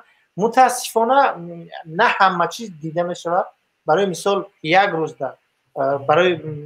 در پیش عزت 100 نفر مراجعت میکنن، نمیشه که 100 نفر او را کاری اون 100 نفر بود کن. اکثری برادران این فیزیکی امکانیت اکثریت مهاجران یک مشکلی دارن، میان گپی راست شد نمیگن، در میگن من مشکلی دارم، منو در پلیس کپیدم، برای مثلا زنگ میزنم میگن در فلان پلیس کپیدم، ما را کمک کنید. میپرسیش رجیستراسیون داری؟ بله. پاتنت داری؟ بله. همش خوب است. حجتم همش خوب است. میگن خب یک نفر باید پیش اون کس بره. عزت یگون گرانتی دولتی نمیگیرد، گرانتی خارجی نمیگیرد، از حساب مهاجران رو محافظت میکنه. برای یک نفر رو پیشش رفتن، خب عزت همه نمیتونن، یک شاگرد چه باید روان کنه. برای مثال 4 تا ادوکات داره، یکی از اونها رو باید روان کنه. برای میفهمند که برای رفتن پیش تو برای ما 5000 روبل مبلغ لازم است. اون مهاجر راضی میشود، پول رو میگذراند به عزت به شاگردش میتواند اون راه پولی میکند، میرود میاد. اون میرود در اصل میبیند که قضیه دیگر است، رجیستراسیونش فالسی است. یعنی در اون وقتی که به حمایتگر راستش رو نمیگوید و هیچ وقت کمک درست کردن نمیتواند، اون میرود دیگه برخورد دیگر میشود. میگه برادر تو رجیستراسیون غیر قانونی است، یعنی سند نوتورس چیکل منطقه محافظت کن دیگه. خب با پلیس میفهموند. خب اگر پرداخت میکند، برای این دیگر ایلاج نداره دروغه. اون اگر که این قضیه را اگر که عزت بود کرده نتونست، شاگرد عزت رفته پلیس راضی نشید، اون رو دپورت کردن برای مثال. بعد اونو میرن میگن من با عزت مراجعت کردم 5000 رو دادم، کاری مرا بود نکرد. حالا این رو ببینن که عزت اون رو سودش 27 فکرم شد، 27 شد. درست شد. ها درست شد. 1 میلیون و 90,000 روبل رو پرداخت کرده است. لیکن دوستان باز در اینجا 9 سال طلب کرده است. ولی امروز دوستان با 9 سال طلب کرده. من فکر میکنم قضیه هممون میدونیم که قضیه عزت همون سیاسی است. اون نفرانی که از بالای عزت همون شکایت بردن اکثرش درست نیست. همونهایش راستن که من حاضر نقد کردم 5000 روبل داده است، نمیدونم 10000 روبل داده است که اون یک راه برای یک ادوکات. برای مثال که اگر در مسکو بود میدونید عزت همون در مرکزی مسکو آفیس داشت، برای پد مسکو رفتن میبخشید به پول نمیشود اونجا رفتن. یک نفر روان میکنی اون رو تو روان میکنی که اون باید اونجا رفت ابد کرده بتوند میموند، اون یک روزش صرف میشد. مسکو شهر کلان است، از مسکو از یک نقطه به یک نقطه دیگر رفتن 3-4 ساعت وقت میگیرد و 3-4 ساعت پول میوی. این رو ببینین که فرهاد عزت امون رو چی دستگیر کردن با همین جور، لیکن اکثریت دعواگرها همش در روسیه هم جنایت در روسیه صادر شده است. یگان جنایت در تاجیکستان صادر نشده است. لیکن برای چی میتونستن که در روسیه مدامی که باید جنایت صادر کرد میتونستن در روسیه دعوا کنن؟ یگان مشکلی نداشت و گرازدانی روسیه بود. اکثری دعواگران رو عزت امون دیدگی نیست و نمیشناسد، نمیدونن کیه. معلومه قضیه عزت قضیه سیاسی است. برای بو نظر داشتیم که نمیدوند یک نفر 200,000 روبل شکایت بوده است که از من 200,000 روبل گرفت، کار مرا بود کردن نتونست. اصلا پول دادگی نیست، اون آدم دیدگی نیست، نمیشناسد، ولی راضی شد به فرزنداش گفت که پرداخت کنی پولش، فقط به خاطری که یگم دعواگر نموند و آزاد شود. ولی با نظر داشتیم باز ببینید پروکورور آزاد میتونست که بگوید که در اساسی که شهروند همه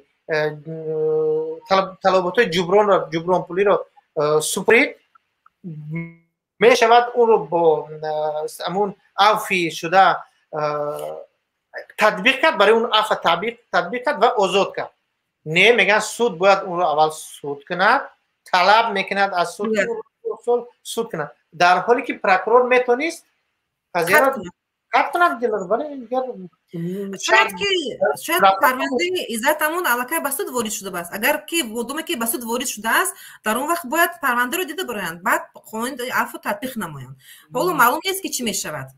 قضیه عزت، پرونده عزت، من از اون که من آگاه دارم یک هفته پیش علاقه همه پول پرداخت شده بود تا اومدن سود. یعنی پروکورور در دست همه از بالای عزت شکایت برده ها سند هایی که پولشون رو گرفتن، مبلغ های دادهشون رو گرفتن، همشون در دست سند ها در دست پروکورور بود، ولی با نظر داشتین پرونده رو به سود برد.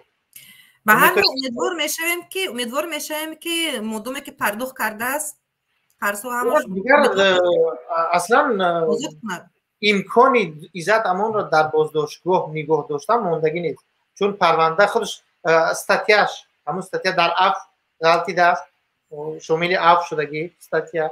خب عزت امان همه مبلغ ها رو شکایت ها رو سپرید، دیگر یکم بهانه برای عزت امان بازداشت. بخشش من اینجا حاضر یک کامنتاری اومده است، من میخونم. نوروز نوشته است که سبب طلب پروکورور 9 سال این نپرداختن قرض 12,000 سومونی دیگر، یعنی که عزت همون 12,000 سومونی دیگر رو پرداخت نکرده است. برای همین این صحیح نیست. اگر که این میبود در پرونده گفته میشد که ولی میگفتن که این کس 12,000 سومونی دیگر رو پرداخت نکرده است. اصلا در قضیه عزت امون که همش در روسیه بود اصلا سومونی وجود نداره. چی خیلی در عزت امون در روسیه تونست از کدامی سومونی بگیره. $1,000 هست، قضیه هست، روشن است. من از 12,000 سومونی رو شاید گرفته $1,000 به تاجیکی گردونده باشه. من از قضیه عزت امون خوب آگاهی دارم، من نقض میدونم. من از اول پیگیری کردم، چون ما با عزت همکار بودیم، دوست و رفیق بودیم. در اول وقتی که همه نفرانی که مراجعت میکردن 3 نفری بود، همش میگفتن ما در روسیه گرفتیم، در روسیه پول دادیم به عزت امون، و یک نفری از اونها پیدا شد که گویا که اون یک مقدار پول رو در روسیه داده است و $1,000 رو در تاجیکستان داده. اما $1,000 که در قضیه عزت امون هست، همون میگه اون دعوا داره که من در تاجیکستان دادم. اون وقتی که اون خب دیگر این پرونده عزت که برآمد بیشتر شر میده، همون وقتی که میگه که من به عزت امون دادم، کی پول دادید وقتی میپرسد در فلان سند، در اون سند روسیه عزت امون در تاجیکستان نبود، در کشور خارجی بیرون از تاجیکستان بود. یعنی که پرونده عزت همش ساخته است، یعنی با تهمت معلوم است. دیگر اون پوزیشنی که عزت امون داشت، خب متاسفانه برای جامعه ما یک چنین شده است که هر نفری را که میخواهند سیاه کردن، کمانده تبلیغاتی حکومت با همه ترولوشون، نمیدونم چاپلوساشون، دیگر همه فرمای جوابشون در اون قضیه کش میشوند. من میدونم که در 90% همونایی که زیدی عزت گپ زدن و در هر جا بیشتر به عزت همون کاری نداشتن تا اونه که از بالا، یعنی فرمان شد که فصل یعنی برداشته شود. اکی شفقت، شما چه نظر دارین؟ قضیه مهاجران ما چی میشود؟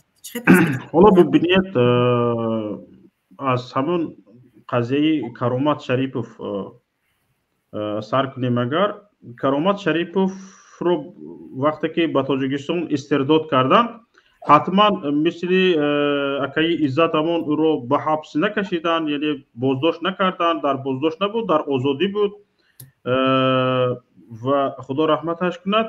اما در حالت زنده بودنش هم همچون وکیل دفاع به مرده های 100 ساله علیه برابر شده بود. همچون وکیل دفاع به مرده های 100 ساله برابر شده بود. یعنی به تاجیکستان بردن، او رو پاسپورت علیه شناسنامه روسی نداشت، بر روسیه آمده نمیتوانست و شهروندی تاجیکستان بودنش رو هم برای حجت کردنش در اونجا حتی غیر رسمی زندگی میکرد در تاجیکستان، چون که شهروندی تاجیکستان رو حتی نداشت. نه از تاجیکستان نه از روسیه، نه از تاجیکستان نه از روسیه. به سازمان های بین المللی، به سازمان ملل متحد تا اونجایی که من اطلاع داشتم با خودشون هم یک هفته پیش از وفاتشون من صحبت کرده بودم، در همین حالت قرار داشتن. یعنی حالا هم اگر عزت امان رو محبس نکردن، یعنی آزادش کردن، عزت امان هم همین خیل می شود. عزت امان هم همچون وکیل دفاع در تاجیکستان به مرده های 100 ساله برابر می شود. یعنی یگان در آزادی میماند، شناسنامه روسی ندارد، بر روسیه شناسنامه تاجیکی دارد، در تاجیکستان میماند. همچون وکیل دفاع دیگر یگان فعالیت بردن نمیتواند، برای اون که او استرداد شده است، شناسنامه روسیش کشیده گرفته شده است و استرداد شده است، به تاجیکستان فرستاده شده است. بر روسیه آمده نمیتواند، در تاجیکستان باقی میماند. همچون وکیل دفاع هیچ منفعتش به شهروندان نمیرسد. همچون وکیل دفاعی که از حقوق مهاجران دفاع میکرد. حالا همین حالت به سری خانم ولنتینا چوپیک آمده است. درست. که وقتی که به ازبکستان استرداد شد یا به هر کشور دیگری استرداد شد، همون فونکسیه یا همون خدمتی که از او مهاجران کاری چه تاجیک باشد چه ازبک بهره‌مند میشدن از، یعنی همچون وکیل دفاع از دیگر نمیتوانند بهره‌مند شوند، دیگر او نمیتواند همچون وکیل دفاع خدمت کند، چون که او استرداد شده رفته است. و چند وکیلان دفاعی که مونده‌اند، و مثلا گریم بختاور، جمعه‌زاده یا که کریم جان یوروف و چند نفر دیگر، اینها حالا باشد در یک حالت هراس قرار دارند. یعنی در حالتی هستند که هر یک کلمه حرفشان رو برکشیده به ترازو متو گام زدگی شدگی هستند. و یک نفر دیگر همکاری عزت امان بودند، با عزت امان همکاری میکردن. کریم جان یوروف چه اندازه با عزت امان همکاری میکردن نمیدونم، اما بختاور همچون شاگرد همچون همکار کار میکردن، در یک دفتر کار میکردن. شهرت قدرت چی؟ حالا ببینید خودی برادر وکیل دفاع شهرت قدرتوف هم که از تاجیکستان از محبس آزاد شده آمدند جانب روسیه، این کس هم باید هر یک قدمشان رو شماریده مانند، احتیاط کرونا کار کنند و دیده می شود که خیلی با احتیاط کار میکنند، خیلی با احتیاط حرکت میکنند و چه خیلی که دلشان میخواهد که این مشکلی های مردم رو دیده، چه خیلی که دلشان میخواهد همون خیل از مشکلات مردم بگویند و رسیدگی کنند و از حقوق مردم دفاع کنند، این خیلی نمیتوانند مثلی که دلشون بخواهد. همون کس اشکرونه کرده نمیتونند دفاع. بله، همین مشکل در کریم جان یوروف هم هست. حالا کریم جان یوروف چندین مرتبه از طرف تاجیکستان برایشان معلومات آمده است که با اون کس پرونده جنایی باز شده است، با همین ماده 307 مشهور برایشان تهدید میکند. حالا بختاور جمعه‌زاده هم چند بار پنهان شدند و چشم عیان شدند و هکذا، و یکی از شاگردان عزت امان حالا در حالت گریز است، در حالت پنهان شدن است و یکی از شاگردانشان اینجا نامشون رو نمیگیرم، خیلی در مشکلی سخت دچار شده هستند، چون که از جانب تاجیکستان یعنی تهمتنامه آمده است جانب روسیه و در حالت پیگرد قرار دارد و باید تاجیکستان روسیه با تاجیکستان او کس را سپارد نامشان را نمیگیرم. یعنی مثل دیگر فعالان جامعه بودن استبداد کردن پیشتر از این، نه تنها یعنی من نهایت گپم چی است؟ یعنی اینجا علاقه نشان بدهد که همین مکانیزم دفاع از حقوق بشر، دفاع از حقوق شهروندان یا مهاجران عموما یک کمی یک طرفه است، یک جانبه است و بسیار آسیب پذیر است، بسیار سخت آسیب پذیر است. مثلا شما ببینید خودتون روسیه را مونیم، خودتون مثلا گریم، حالا من به یک چیز دیگر اشاره کرده بودم، حالا پای در پای بزرگمهر یوروف رفتند، از پایشان نوریدین محکموف رفتند، از پس آنها جمشید یوروف رفتند و از پای آنها مثال که شما رو چقدر تعقیب میدونم روزای خیلی وزبین بود، خیلی وزبین بود. ببینید در همین حالت جامعه شهروندی از بالا حذرگویان، نه روزنامه‌نگارش، نه تحقیقگرش، نه تحلیلگرش، همه خاموش ماند. برای چی همین خیمه کردن؟ تا حالا همین دوام داده ایستاده است. حالا کمتر بدور شدن. اکنون اینجا من چی گفتنی هستم؟ به فکر من حالا خودی اینجا وکیلان دفاع، حالا برای چی در حال وقتی که فهمیدم که شما چنین برنامه دارید فورد شدم و استقبال کردم، چون که حالا ببینید بعضی چیزهایی هست که اینجا مثلا گریم درباره عزت امان با آف چرا نفر آمد، همه پول هم مبلغ ها را پرداخت کرده است، چرا عفو نشد و چرا حالا هم در زندان باقی مانده است. از جهت قانون این را مردم نمیداند، از جهت قانون و این بهای قانونی، بهای حقوقی داده نمیتواند. این را کیها میتونن؟ اینها همونهایی میتونن که تخصصشون همین است.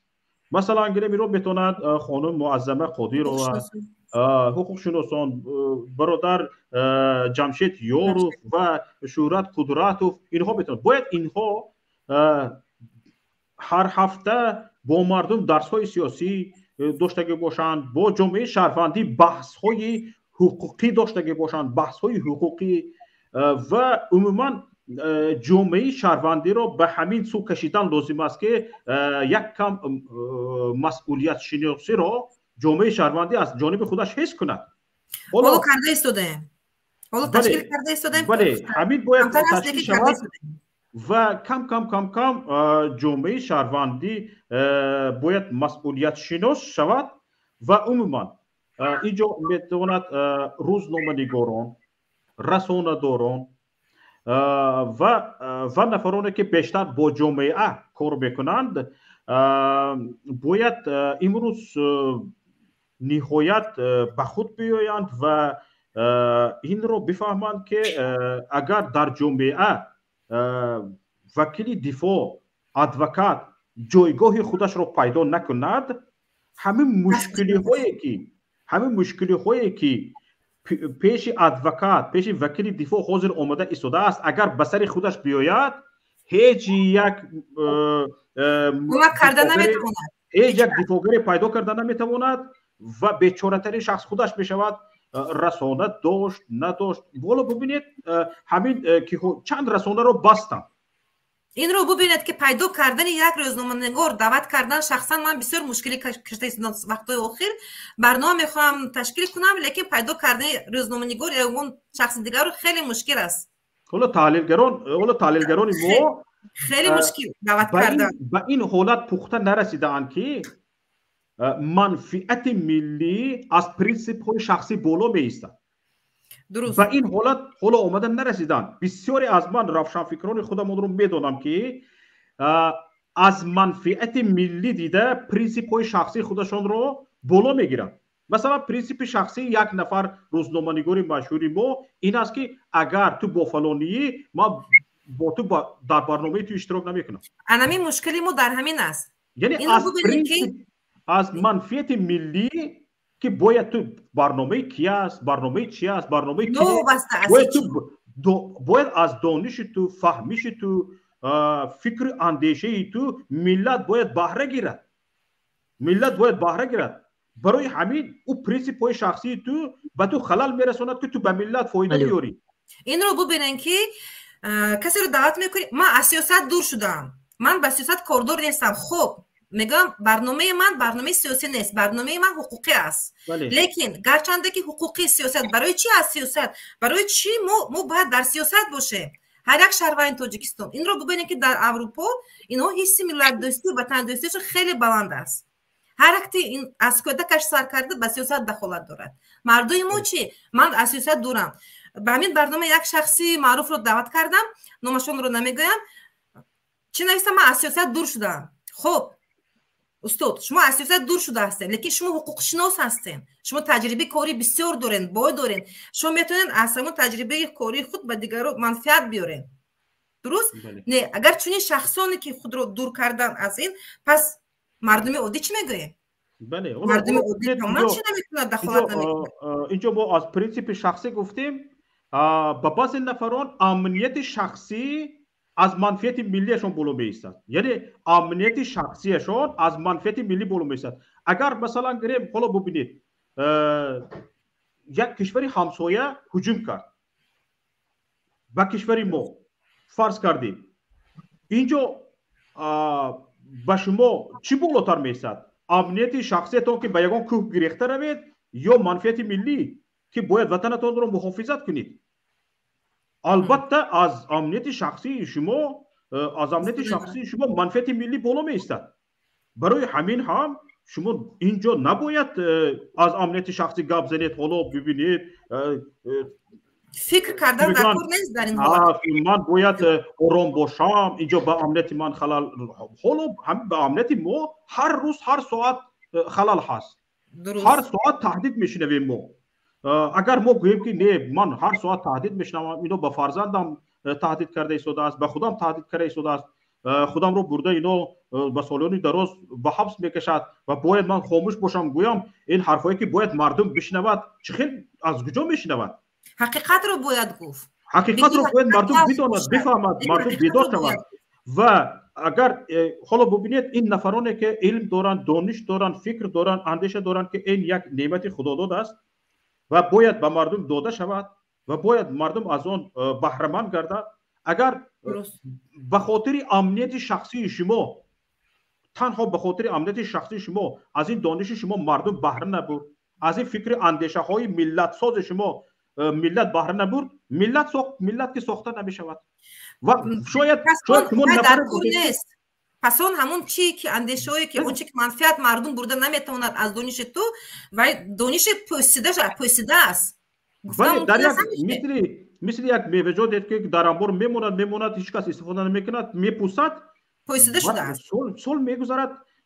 علم رو هم با گفتن و با تعلیم دادن زیاد میکنی و وقتی که شما از دانش شما ملت بهره نمیگیرد، کشور بهره نمیگیرد، شاید شما شخصی باشه که با ایده های شما، با فکر اندیشه های شما ملت چند زینه بالا می رود، لیکن شما به خاطر امنیت شخصیتون این حرفا رو نمیگویید، در دلتون نگاه میدارید، شاید امروز هستید فردا نیستید، به همین شما فردا نمیشوید و ملت رو از همین ایده ای که شاید چند زینه ملت رو بالا میبرد شما ملت رو محروم میکنید. باز همین نفرانی هستند که تا نمیزنند با اون نفرانی که نوبسته از اون که امنیتشون هست یا نیست، با قدری خود کار میکنن، میگن که چند نفر برآمدن، چند نفر هیجکان، چند نفر این خیلی ها برآمدن گپ زده شدن، جای ما رو تنگ کرده شدن و هوکزو.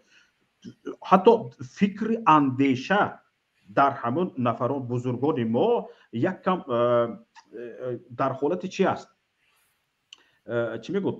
در حالت ناسالمی یا در حالت بیمار، فکر و اندیشه ها نیز بیمار شدگی هستند. حالا نه تنها خود انسان ها، نه تنها خود انسان، یعنی فکر اندیشه رو انا برای همین هم من فکر میکنم که علاج این کارها پیش از همه در این است که ما باید مسئولیت شناسی در جامعه شهروندی رو بیدار کنیم. درست.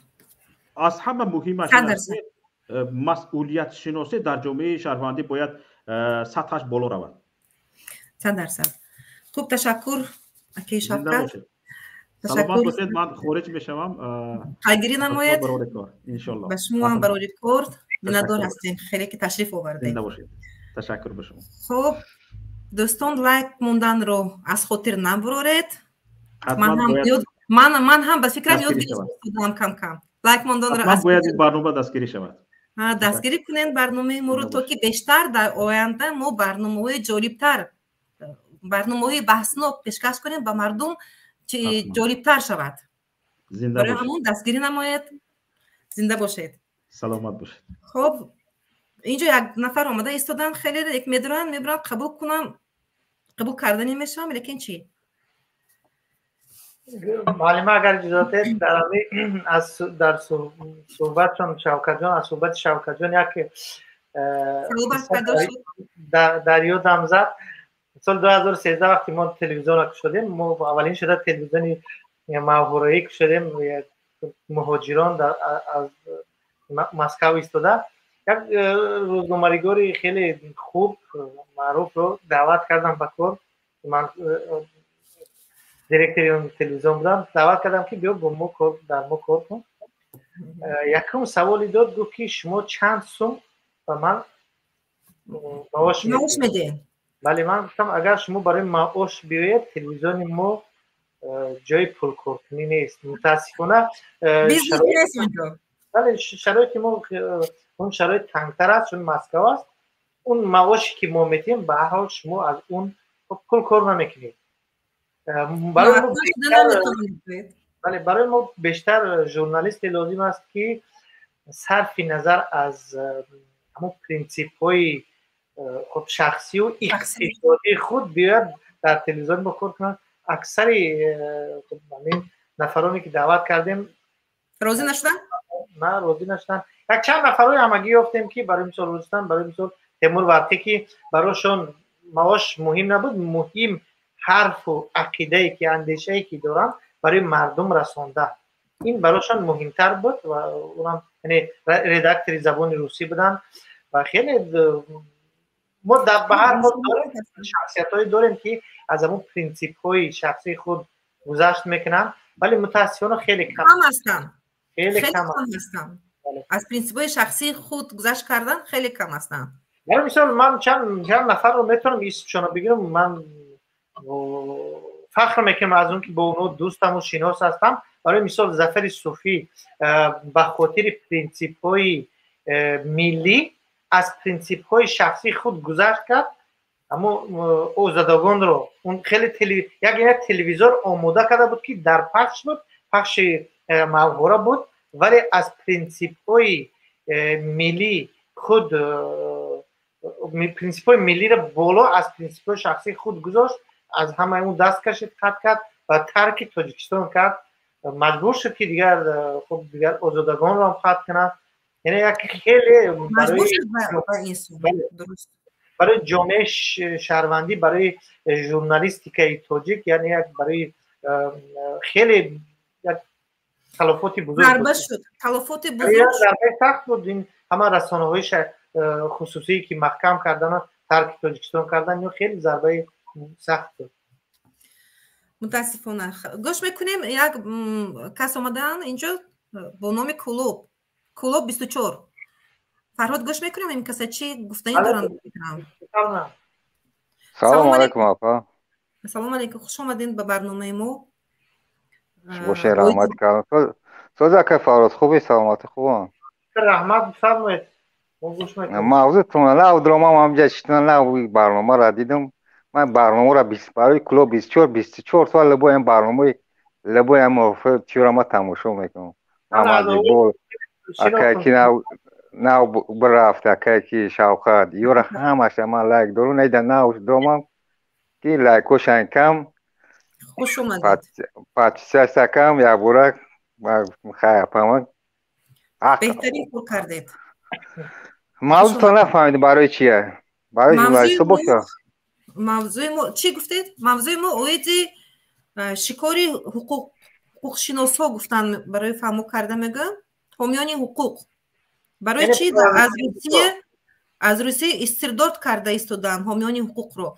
سببش چی باشد؟ سببش ملت باشد یا اون چی دیگر؟ من با شما همش فهمیدم پورتر. زیرا چی بود؟ ما فهمیدم جعفر سببش امامعلیه. همین چی کاری میکنه همش همین رحمان فر. بله یعنی شهران تاجیکستان است، شهران ازبکستان بود، اصلا با تاجیکستان برای همون جگه مشکلی نبود، حتی خوبم بود با سفارت مون. در این مسئله چی میگی؟ کیرا؟ والنتینا چوپی همی مهاجران بود، حالا در بازداشت است و که استعداد کردن شد. اکی این همین نفر که رحمان فهمی است و خیلی رحمان فهمی را گوش میکنه پوتین را گوش میکنه همین نمیخوام. من همین 3 ساله کنم برنامه را درام گوش میکنم. من رحمان فهمی خوب را شوم دیدم باور کنه نکنه جانم دانو که بینم اومده. من میگم استعفا بده براوا. نه ژورنالیست تاجیکستان در تاجیکستان ژورنالیست کمی است در اونجا رحمان باید تعریف کنن رحمان باید چی کنن یکم چی ندارن. من یه برنامه تاجیکستان برام اومد یک سال 2012 بود خیلی کفان آزاد بود که همین یک برام اومد همین یک 6 ماه کار کرد که محکمش کرد. حقیقت اولا بودم گام میزد میگفتم کفان آزاد هم گام میزد یا استودنت گام اینا بعد یا استودنت. اینجا حوزه مسئله امامعلی نیست، اینجا مسئله چی رفته ایستاده است؟ چی که در روسیه استرداد کردن حامیان حقوق در مهاجران به سوی مونده ایستادن. شما در این مسئله چی گفته میتونید؟ موضوع ما بسیارتر موضوع حقوقی است.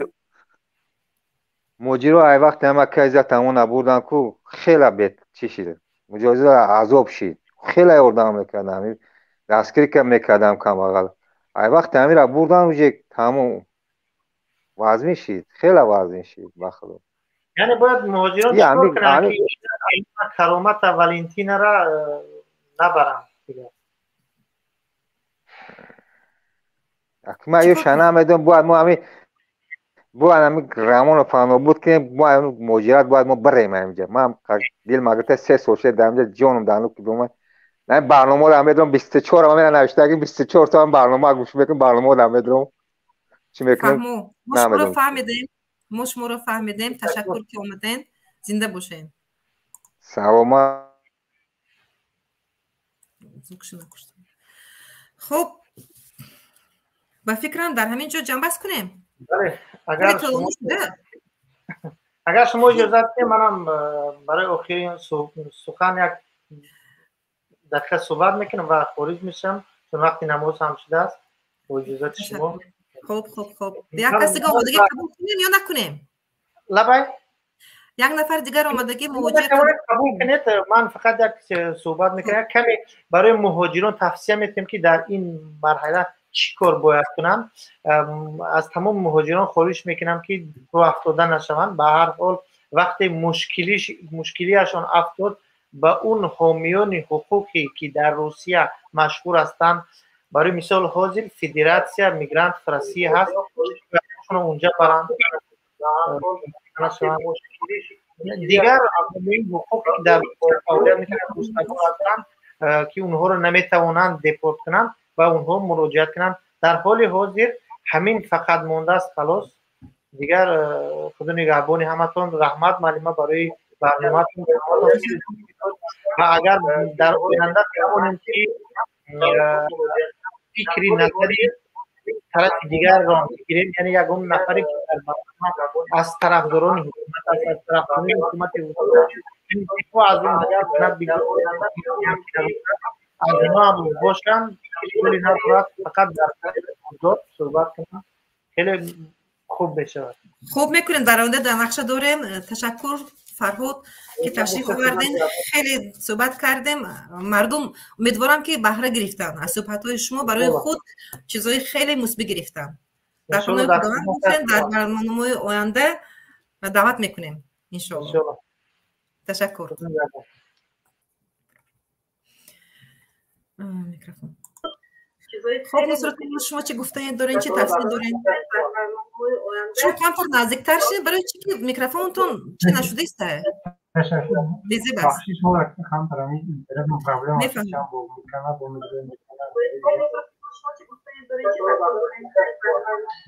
ما دارم بله چی شد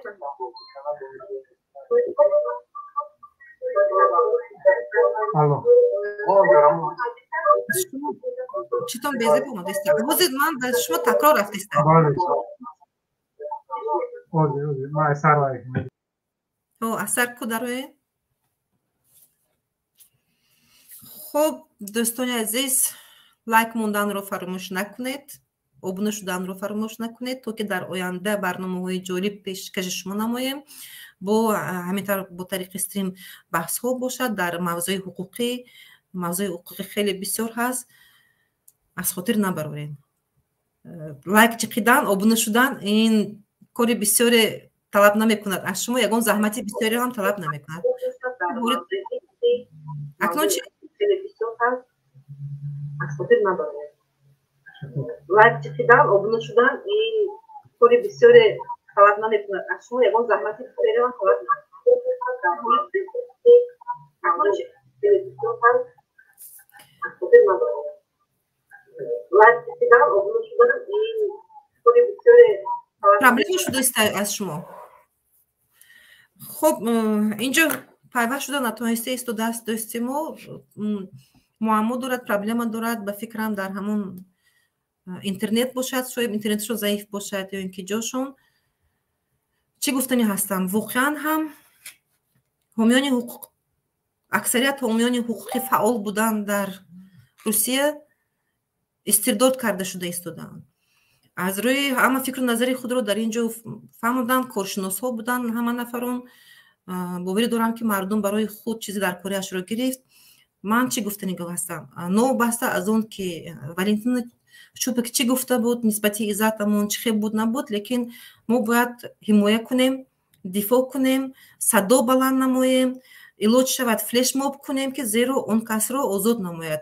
چی خیلی که عزت امون رو بردن کرامت شریفوف رو بردن گرچنده که مردم خیست مردم صدا بلند کرد لیکن ما کمک کرده نتوانستیم متاسفانه چنین هم شد در قضیه ولنتینا چوبیک باشد اقلا در اینجا ما باید دستگیری کرده توانیم حمایه کرده توانیم اون کس رو اینجا با نصرت الله آمدن که کوشش میکنیم حاضر یک بار دیگر قبول کنیم شاید خوب شده باشد تشکر رفا تشکر سلام شد کمتر شد بسیار سنگل نرختی رخت موضوع جوری باید کلان هم متحیدی متحیدی ما اگر یک کس کرد بسیارتر هم ادامای گفتن که اون کاری ما در روسیه اون ادامای تصور نازماریستان و انگلیسته داخل ما موجودات میرویم از معلومه وقتی ما بسیارتر شوانیسو به رازشن که با بسیارتر میشه متحید چنان که این ایش گنده کدام را پشتیش گردن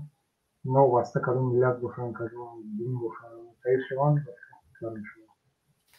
متحید شوان دفاع کنن از حقوق همدیگر دفاع کنن تا که توقع به توقع هر یک کس را نبرن سن اساسی هم نه هر جام بنو واسطه کدام دولت باشیم باید خدمات شما ادوکات دین ما فرازش خوبه در دیش میدونم که دیگه فاصله کنیم متحید باشه تا کس دیگه بود دست امیدوارم که این صدای شما رو دیگران شنیده ایستادن و درست میفهمن بله مقصد ما مودم که در جامعه معلومات رو بدون جامعه با هم دیگر سوال بله و اینا که مسئله شما میگن یک تغییرات نو دارن تغییرات نو این جدید ما پیشکش کرده رسمی داشتیم سعی خود رو در اون چی بهتر شدن جمعیت فضای خوبی جمعیت رسمی داشتیم تشکر رحمت تشکر نصرت الله که تشریف آوردین خیلی امروز زحمت کشیدین وقتی بسیار صرف کردین باوری دارم در آینده در دیگر برنامه اشتراک میکنیم و شما همچون حقوق شناس هستین ادوکات هستین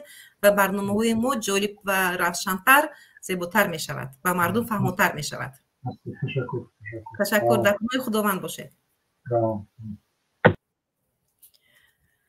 خب بینندگانی عزیز خیلی به فکرم خیلی شده، 1-3 ساعت شد، شاید کمتر شده باشد. در همین جو فکر کنم که برنامه رو جمع بست میکنیم. با مهاجران خداوند الهی صبر و طاقت زد، دست جمع باشین، از همدیگر حمایت کنین. در حقیقت مهاجران ما امروز گفتم ممکن است صغیره موندن، لیکن امیدوار هستیم، شیطان ناامید میگویند، امیدوار هستیم که همش خوب میشود و در آینده دست همدیگر رو میگیریم، همدیگر به همدیگر کمک کرده میتونیم. خب در همینجا در پناه خداوند باشین. شب خوش به همتون تا وخوری آینده.